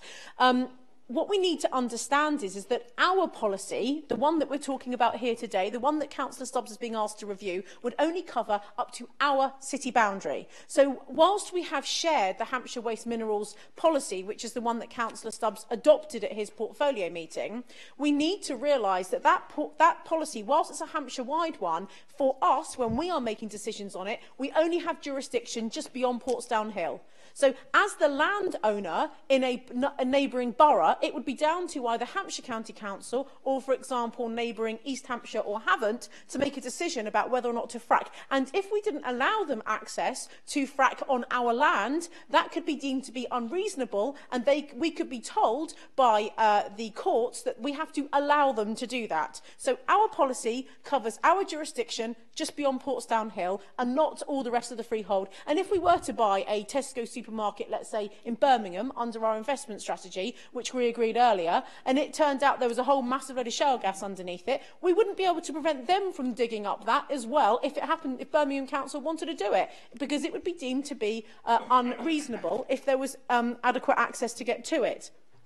What we're talking about here is not about lobbying government, as some councillors in this chamber have spoken about. This motion talks about adoption of a policy which we don't have the ability to do. We can't prevent it. And anyway, for the record, there is no shale gas under Portsmouth City, and if there is, it is a tiny amount, and we don't have the room to frack anyway. So this is yet another example of Liberal Democrats putting something on the order paper just to get a headline, wasting public money and time.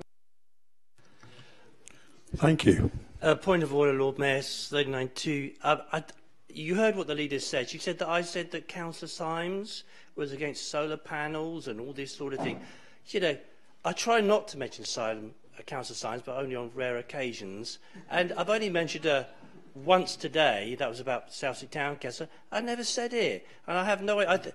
I did not say it, leader.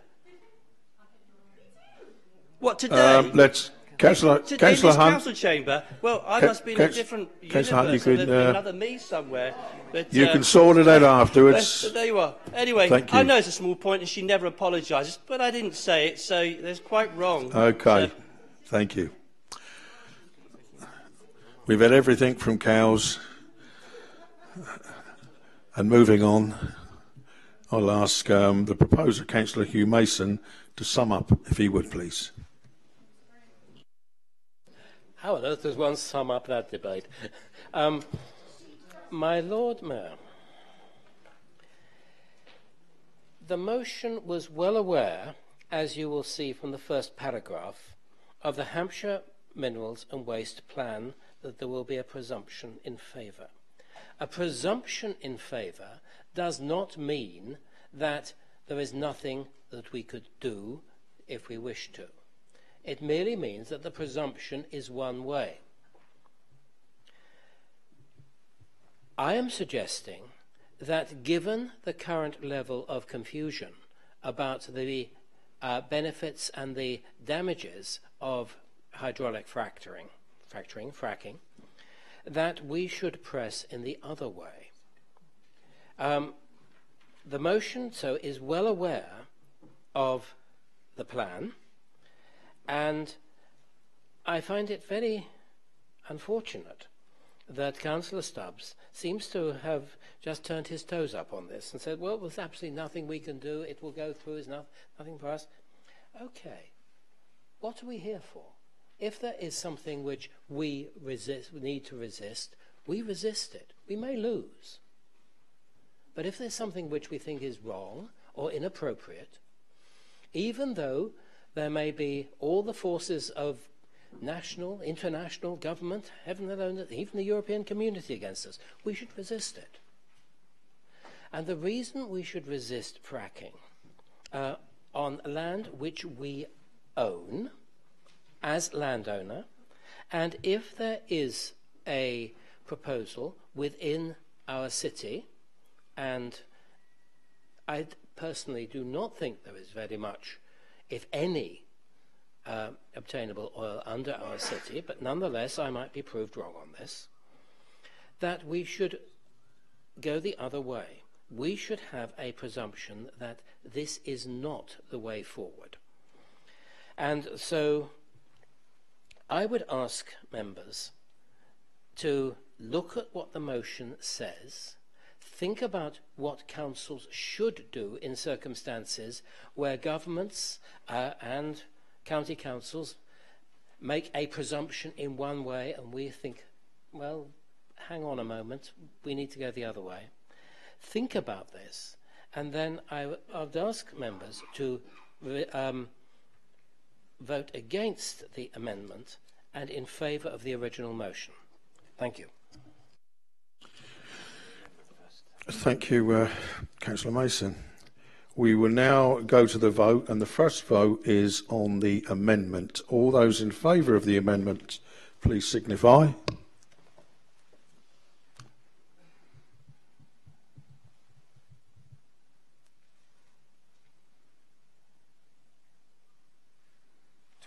Lord Mayor. Those against?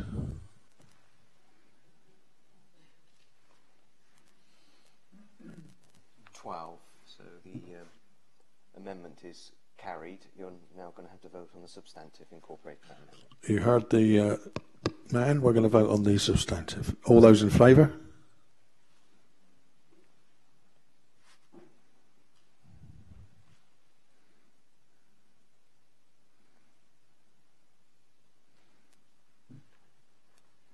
Lord Mayor. And those against, please.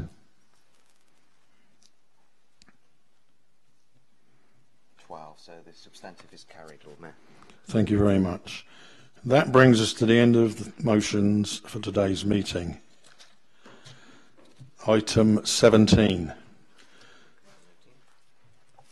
The forward plan emission report.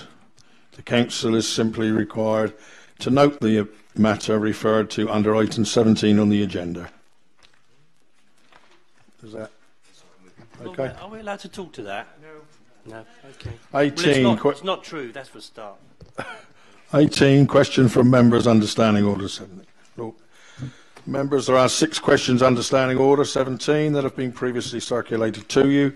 As you know, there are a total of 45 minutes allocated within Standing Orders to deal with questions. Can I remind everyone that the member asking the original question may ask up to 2 supplementary questions that must arise directly out of the original question. Any other member is limited to 1 supplementary question that must arise directly out of the original question or the replies. Question 1. Councillor Swan. Yep, question 1 in my name. Councillor Jones. Thank you very much. I think it's important to focus that the work placements that we have in our library service are not workfare. They are entirely on a voluntary basis. So there is nothing compulsory about any of the positions that we have offered and made available in our library service across the city. So no compulsory places. The other point I think we really need to make is that the purpose of these placements is not to offer somebody a job at the end of them, but it's to help them to gain experience and skills so they are enabled then to go and find permanent employment. And like I said earlier, in some cases this is about building confidence for people that have been out of work for a very, very long time. Although it's not the main focus and purpose, what I would say, Lord Mayor, is that we have actually offered 4 people permanent employment after the programme of offering places in libraries on a voluntary basis, but that isn't actually the purpose of it. It is to give people an opportunity. Councillor Swan. No further questions. That was just straightforward. Questions from? Question 2 in my name, Lord Mayor.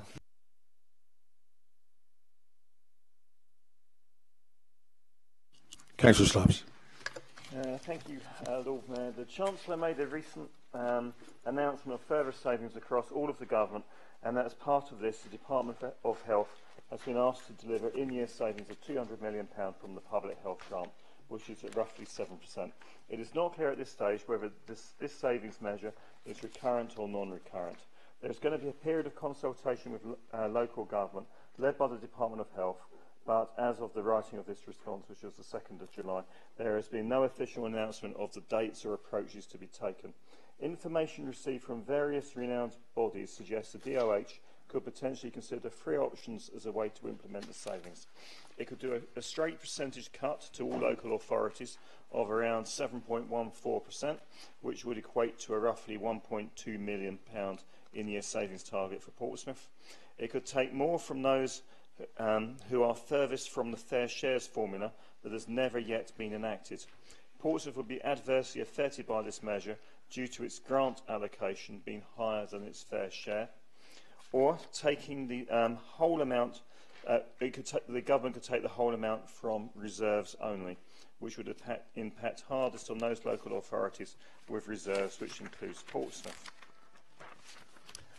Now, in terms of the question asked about what measures are going to be taken, and at this stage, because we're not even sure of the amount when we've got to deliver this, that's not yet fixed. The current position is because it's very difficult to make in-year savings on a commissioned budget, that we will not be able to make £1.2 million of in-year savings, and therefore what's the provisional position is to look to take around 400,000 in-year, with the other 800,000 coming out of reserves. It's also our working assumption that these are going to be recurrent savings, although that's not actually fully determined yet. And obviously, by the time we get into the next financial year, we are going to have found ways of taking those sums out. But as I said, with a commissioned budget, you can't do these things overnight. Councillor Dowling. Thank you, Luke. You mentioned that your response was written on the 2nd of July. Today is the 7th of July. Has anything happened in the last 5 days that you can tell us about? Not that I'm aware of. That sounded like a loaded question, but there's not that I'm aware of. Councillor Dowling, second question. Not loaded, a genuine question. £400,000 is a lot of money. Do you have, or I understand that there's a process to go through, but do you have any inkling as to where the £400,000 that you think you might have to save is likely to come from?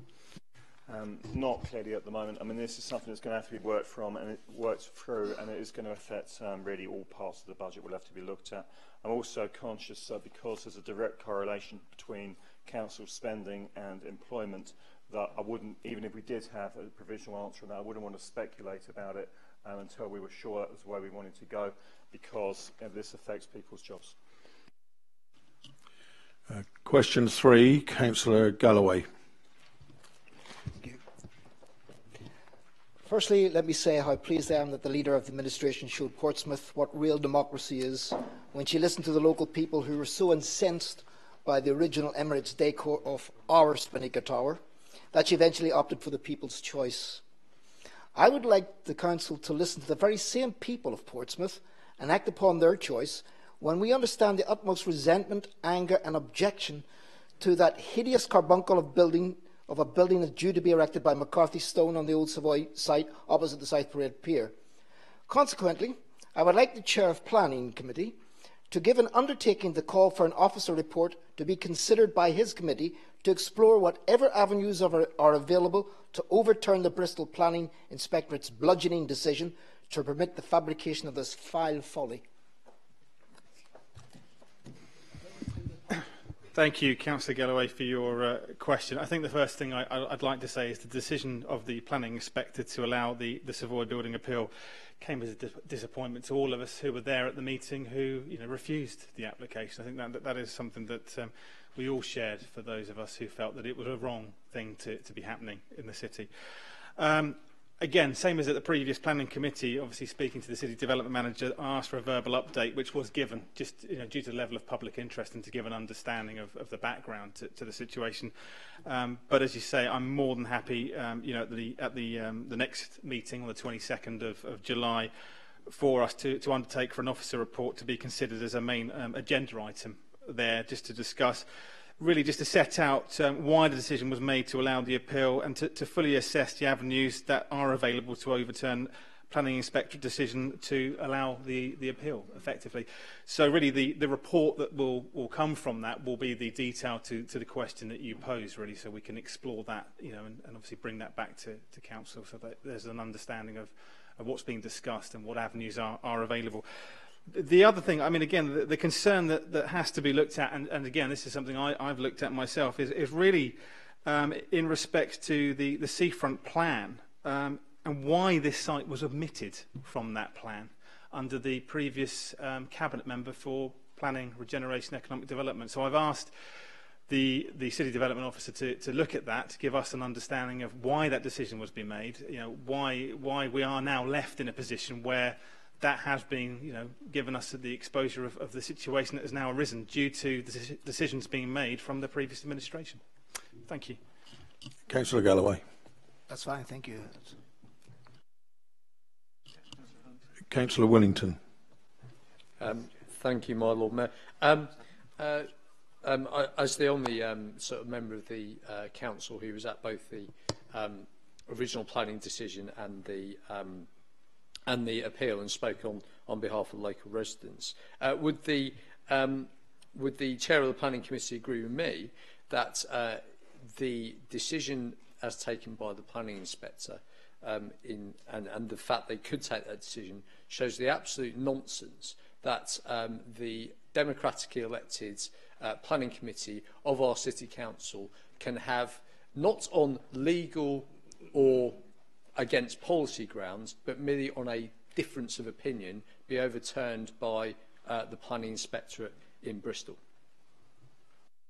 Thank you, Councillor Wellington. Again, I would agree wholeheartedly with the situation that you're saying. I think a lot of us struggle with the fact that, you know, we get these decisions that are sent down from Bristol when someone is looking at a map or looking at an application, but they haven't actually spent the time to go to the site, to speak to the residents there, to understand the impact that it's going to have within that, you know, that area and within the city as a whole. So I do think that this does need to be looked at, and it's a very serious issue, that it's high time that there was something that, you know, done to investigate what can be done to have a sort of a countermeasure to this. Councillor Jones, please. Thank you very much, Lord Mayor. Does the Chair of the Planning Committee share not only my disappointment but also my lack of surprise that the Planning Inspector did overturn that refusal, because there was absolutely no policy whatsoever to uphold the refusal, due to the lack of policy being introduced by the previous administration, in particular the previous Cabinet Member for Pred, Councillor Mike Hancock? And does the Chair of the Planning Committee also find it very odd that the Seafront Master Plan red line boundary covers all the key sites along the seafront except for the Savoy building site? Does he think that was slightly odd that every single key site was on there, with the exception of that one where the red line went completely round it, and that was also agreed by the same former Councillor Mike Hancock? Does he think that's odd? Sorry, thank you to the leader. Again, this is a situation whereby, thank you to Councillor Galloway's question, that has now raised more questions and answers about the situation that has previously now brought us to the situation we're in. I think it's terribly odd, but again, the issue we had under the previous administration, then cabinet member, was the meetings wouldn't last more than 2 minutes, and most of us in the opposition had the situation where we got there, we weren't asked, we weren't scrutinised, there was no briefing meetings, and quite frankly, that is farcical when these situations have far-reaching impact across our city. And it comes back to being open and transparent. And as I say, that's why we need an investigation by officers to understand why these decisions were taken, what was the rationale, so that the council can understand that, and obviously that the wider reaching implications can be explained to the public as a whole.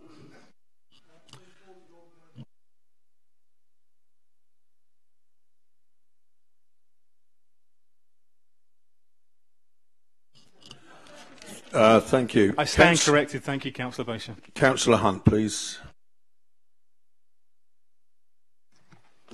Does the chairman of planning, I'm sure he won't, agree with me that one of the reasons that this building is in this controversial debate at the moment is because Councillor Linda Symes sat over there was one of the people who campaigned to have the buildings pulled down in the first place. And if she hadn't done that, we would still have the building. Is he aware of that? Councillor Symes. Didn't hear what you said. Thank you, Councillor Hunt. I mean, again, my capacity on the planning committee is to discuss the actual situation in terms of planning facts, and without understanding the previous background, it would be wrong for me to comment on what may or may not have happened or been discussed. Councillor Sanders, please. Thank you, my Lord Mayor. What information has the chair of the committee received about the role of the previous planning permission that was given on this site by previous planning committee, with regards both to its impact on the Seafront Master Plan that you've mentioned, and also on the impact of the planning inspector's decision, which defies logic and defies the wishes of local councillors? Again, thank you, Councillor Sanders. That is something that I've asked the City Development Manager to look into, so I shall happily report that back to you once I've got answers myself. Again, in terms of the previous history, as far as I've been sort of made aware, is that that particular site was made allotted for site allocation because of planning consents that had been there well before my time on council. So I'm just trying to understand why that decision was taken, particularly when we're looking at a master plan for the seafront, and particularly how the depth of feeling, not just within myself, but across party, to the situation that has arose, and now to where we are with the building that nobody particularly wants or likes. Councillor Hugh Mason.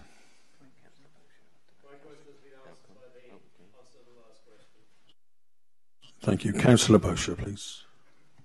A simple question, Lord Mayor, if I can.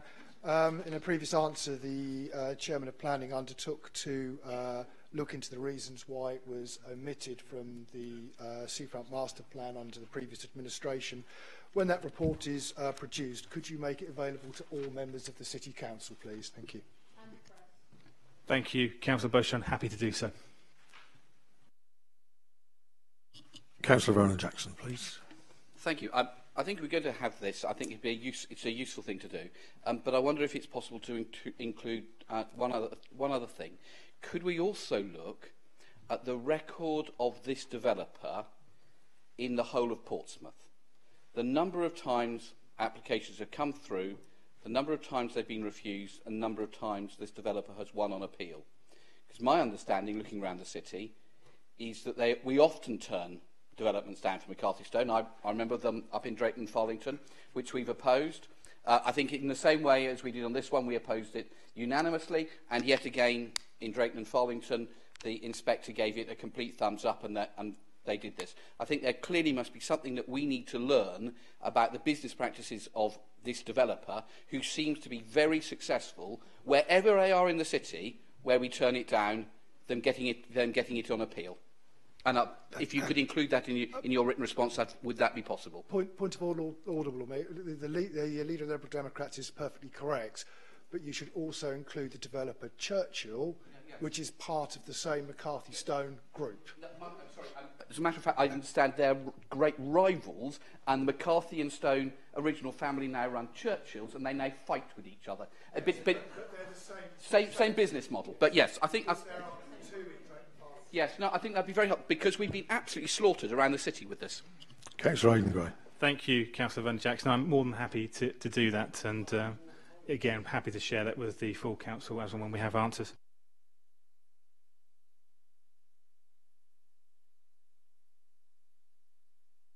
Councillor Alcombe, please. Yeah, would the Chair of Planning agree with me, and it may have been before his time, as Councillor Vernon Jackson has just mentioned, we sat on 2 applications for McCarthy and Stone and Churchill's in Drayton and Farlington. The committee unanimously rejected both, and Councillor Weems and I actually went to the hearing of the planning inspector along with a number of residents, and again put our case as to why he should reject the McCarthy and Stone and the Churchill developments, and he overturned both. So I think it's certainly not from the perspective of a lack of engagement by officers. So there is obviously something wrong, and I'd ask the Chair of Planning to actually look into that aspect as well. Thank you, Councillor. I'm more than happy to do so. And again, I appreciate the hard work that the committee has done before my time, during my time, and also with the officers as well. But happy to obviously raise that as part of the discussion. Councillor Weems, please. Thank you, Lord Mayor. Like many in this chamber, I have some concerns about the way those planning applications were granted on appeal. I think my concerns surround the difficulty we have with planning policies within this city council that do not allow us to resist those planning applications and the subsequent appeal that arises. Will the Chair of the Planning Committee enter into some discussion with the council member for Pred to see what policies we might introduce that might be able to better resist these applications? Thank you, Councillor Williams. Informally, we've already had that sort of brief discussion with Councillor Stubbs, but again, that is something that I'm, very keen to explore to see what we can understand. And again, that will be in consultation with the report that we'll be taking to committee and a wider dialogue that we can sort of, have some sort of cross-pollination between PRED and the Planning Committee as a whole. Question 4, Councillor Willington, please.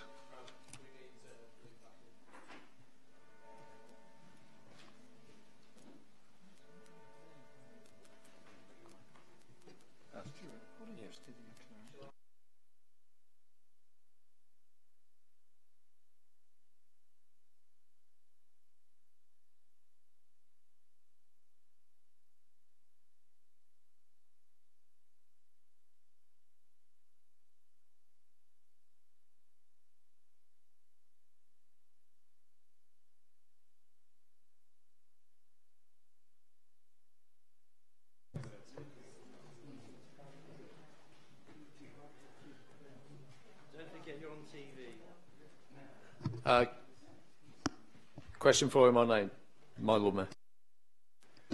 Thank you, Lord Mayor. I mean, I have a breakdown day by day going back over the last month, but the approximate number is about 40 a day. I can break it out day by day if you prefer. Thank you, Luke. It's just the fact that we had some figures that came through recently, and there was a drop on what the capacity, the day-to-day use was compared to in the last year. There was a fall in use in the last year. Just wondering if there's any underlying reasons for that drop in usage, and yeah, just any more information on that would be useful. Yeah, I mean, that is quite correct. There has been a drop in usage over the last year, and the percentage of available capacity that has been used has dropped from typically, I don't know, about 85% to about 70%. But that is not driven by a change in criteria from the council. So, we're at a bit of a loss as well. I mean, these are obviously quite small numbers, so it only takes a couple of people, being realistic about it, a couple of people dying and then not getting referrals through to make a significant change in the capacity. But it's not obvious to council officers what's behind this. Okay, thank you. Looking around at the other parts of the south of England, there's been a drop-off as well. Do you think there's anything we can do as a council to make sure, anything more we can do as a council to make sure that the services that we provide are better advertised, to make sure that everyone who is eligible for that service can actually make use of it, and that might sort of stop the drop-off and maybe increase the numbers again? Well, signposting services is part of the Care Act, and certainly the council, we're not hiding what we do. If there are referral demand from GPs, and the council has to look at that and see if it meets criteria. So I'm really not too sure what other things we could or should be doing at this time. Councillor Hunt, please. Yes, thank you, Councillor Stubbs. Well, it is disappointing because we keep on hearing we want value for money for our services and for the taxpayer. So will he bring to his next portfolio or his next convenient portfolio a report explaining why there's this drop-off and how he and his officers intend to try and increase the use of places at Royal Albert Day Centre? I don't see a particular problem for that, as you sort of intimated. That may not be possible for the next portfolio because that's coming up quite shortly. We've already had the briefing, but certainly that's something that I can talk to officers about that, and I have no problem with having an item on that. So yeah, I'll agree with that. Question 5. Oh.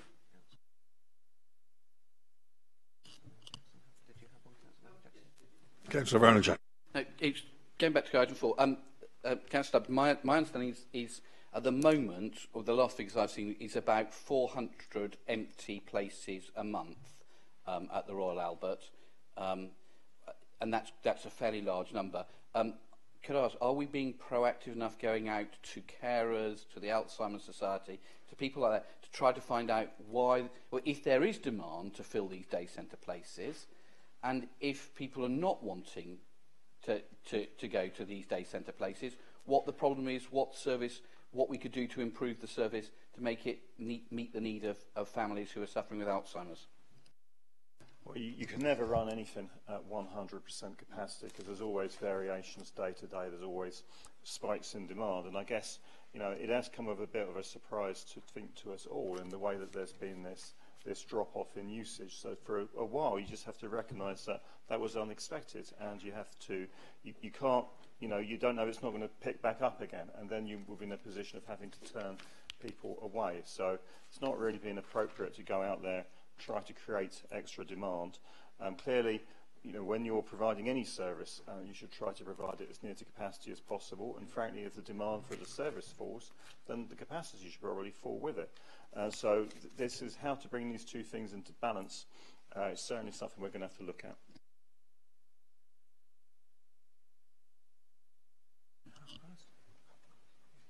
Question 5, please. Councillor Sanders. Formally, my Lord Mayor. Let me just get all these answers in one page. Just a minute. Right. No, I'm not sure I printed off the right bit. I've got most of it. Well, the council has made a bid into the CASSH fund, but it's done it in respect of a different project. And the reason for that really is because we felt that it was something which is, I guess it's more appropriate really, because dementia care isn't primarily what that fund is about.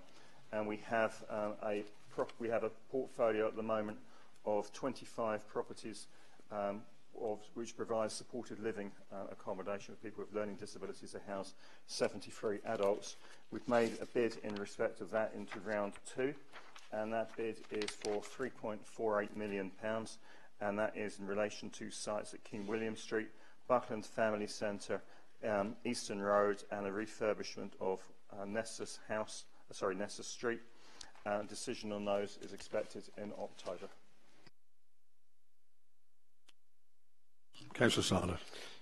Yes, I'm intrigued that the idea of a dementia care home in Milton, which is something that in previous meetings we've had a lot of discussion about with connection in St James's, was not considered a priority. Is it because of dementia care, or is it because it's in Milton, and so the wrong area? It's considered because it's outside of the scope of that scheme. So you can't bid into that scheme for a dementia care home. And this is about providing properties with individual front doors in it, basically. That's one of the rules. And the reality of it is that people living in dementia care do not fit that definition. So it was not been an appropriate scheme to have bid for.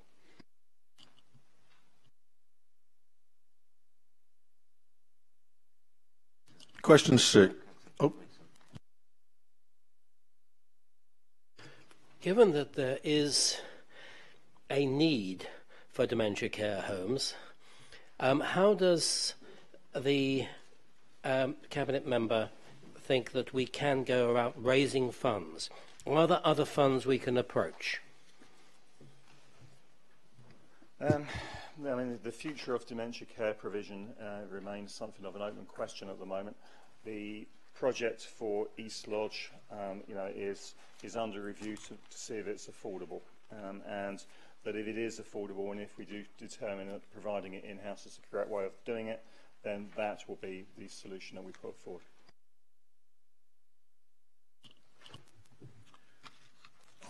Question 6, Councillor Stagg, please. Thank you, Lord Mayor. Question 6, standing in my name. I was rather perplexed to receive this question, actually, since I'm not a member of the Langstone Harbour Board, so it's difficult for me to comment on its behalf.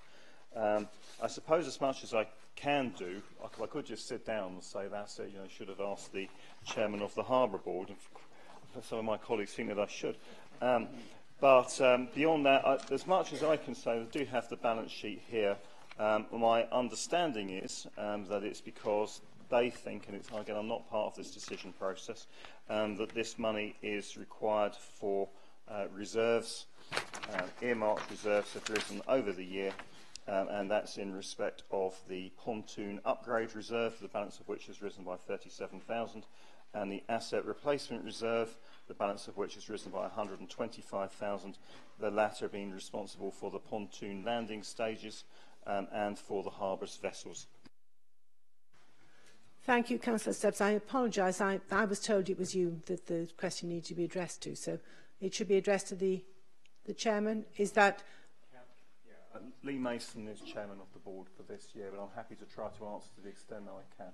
Lovely, thank you very much. It just seems ridiculous to me that here we are trying to save money and there's an organisation that's made a substantial profit and we're backing it up, you know, and when we need the money. So I'd be very grateful if you will ask Councillor Lee Mason. Thank you. Well, as a... the Harbour Board has stopped taking precepts for which the credit has to go in part to the Liberal Democrat members on that, and I think that is their support on that and their help on that has been very welcome. The level of, as I said, the level of reserves on the board amount to about 563,000 this year. However, there are some significant costs, or potential costs that arise from pontoons and to vessels. Councillor Hunt, please. Yes. Will you, Councillor Luke Stubbs, use your office and the good offices of the council officers to write to the Langston Harbour Board and ask for this £35,000 profit back, bearing in mind that is declared a £77,000 surplus last year? We want that money back. Will you get your officers to write to them, tell them we want the money back? Thank you. I think the most appropriate means of making the request of that sort is through the council and the members of this council who are members of the Harbour Board. I'm sure they've heard your request and will consider it. Councillor Willington, please. Thank you, my Lord Mayor. And I'd also like to pay tribute to Councillor Stubbs, Councillor Vernon-Jackson and Councillor Smith and former Councillor Peter Edis on the work they've done to make sure that we don't have a precept anymore from the Harbour Board. As a former member of the board and as a member of this administration, does Councillor Stubbs agree with me that the undertaking that I remember being taken at the start of last year, whereby we as members of the board decided that the surplus should be given back, that it's extremely disappointing that come the end of the year that the surplus was not returned to ourselves and Havant Borough Council, and unfortunately that's down to some of the members of the board from both this city and from Havant, which are therefore costing the council £35,000, which we could put back into our spending in the city. Well, if the Harbour Board to choose to make a repayment, that will be very welcome. However, they've got competing pressures on them, and of course the other risk they run is that they're very dependent on the aggregate trade for their income, and while that's doing well at the moment, they may not be able to assume that can continue forever. Councillor Vernon-Jackson, please. Thank you. Councillor Stubbs, you and I have battled together at the Harbour Board to try to make sure that they are understanding of our financial position.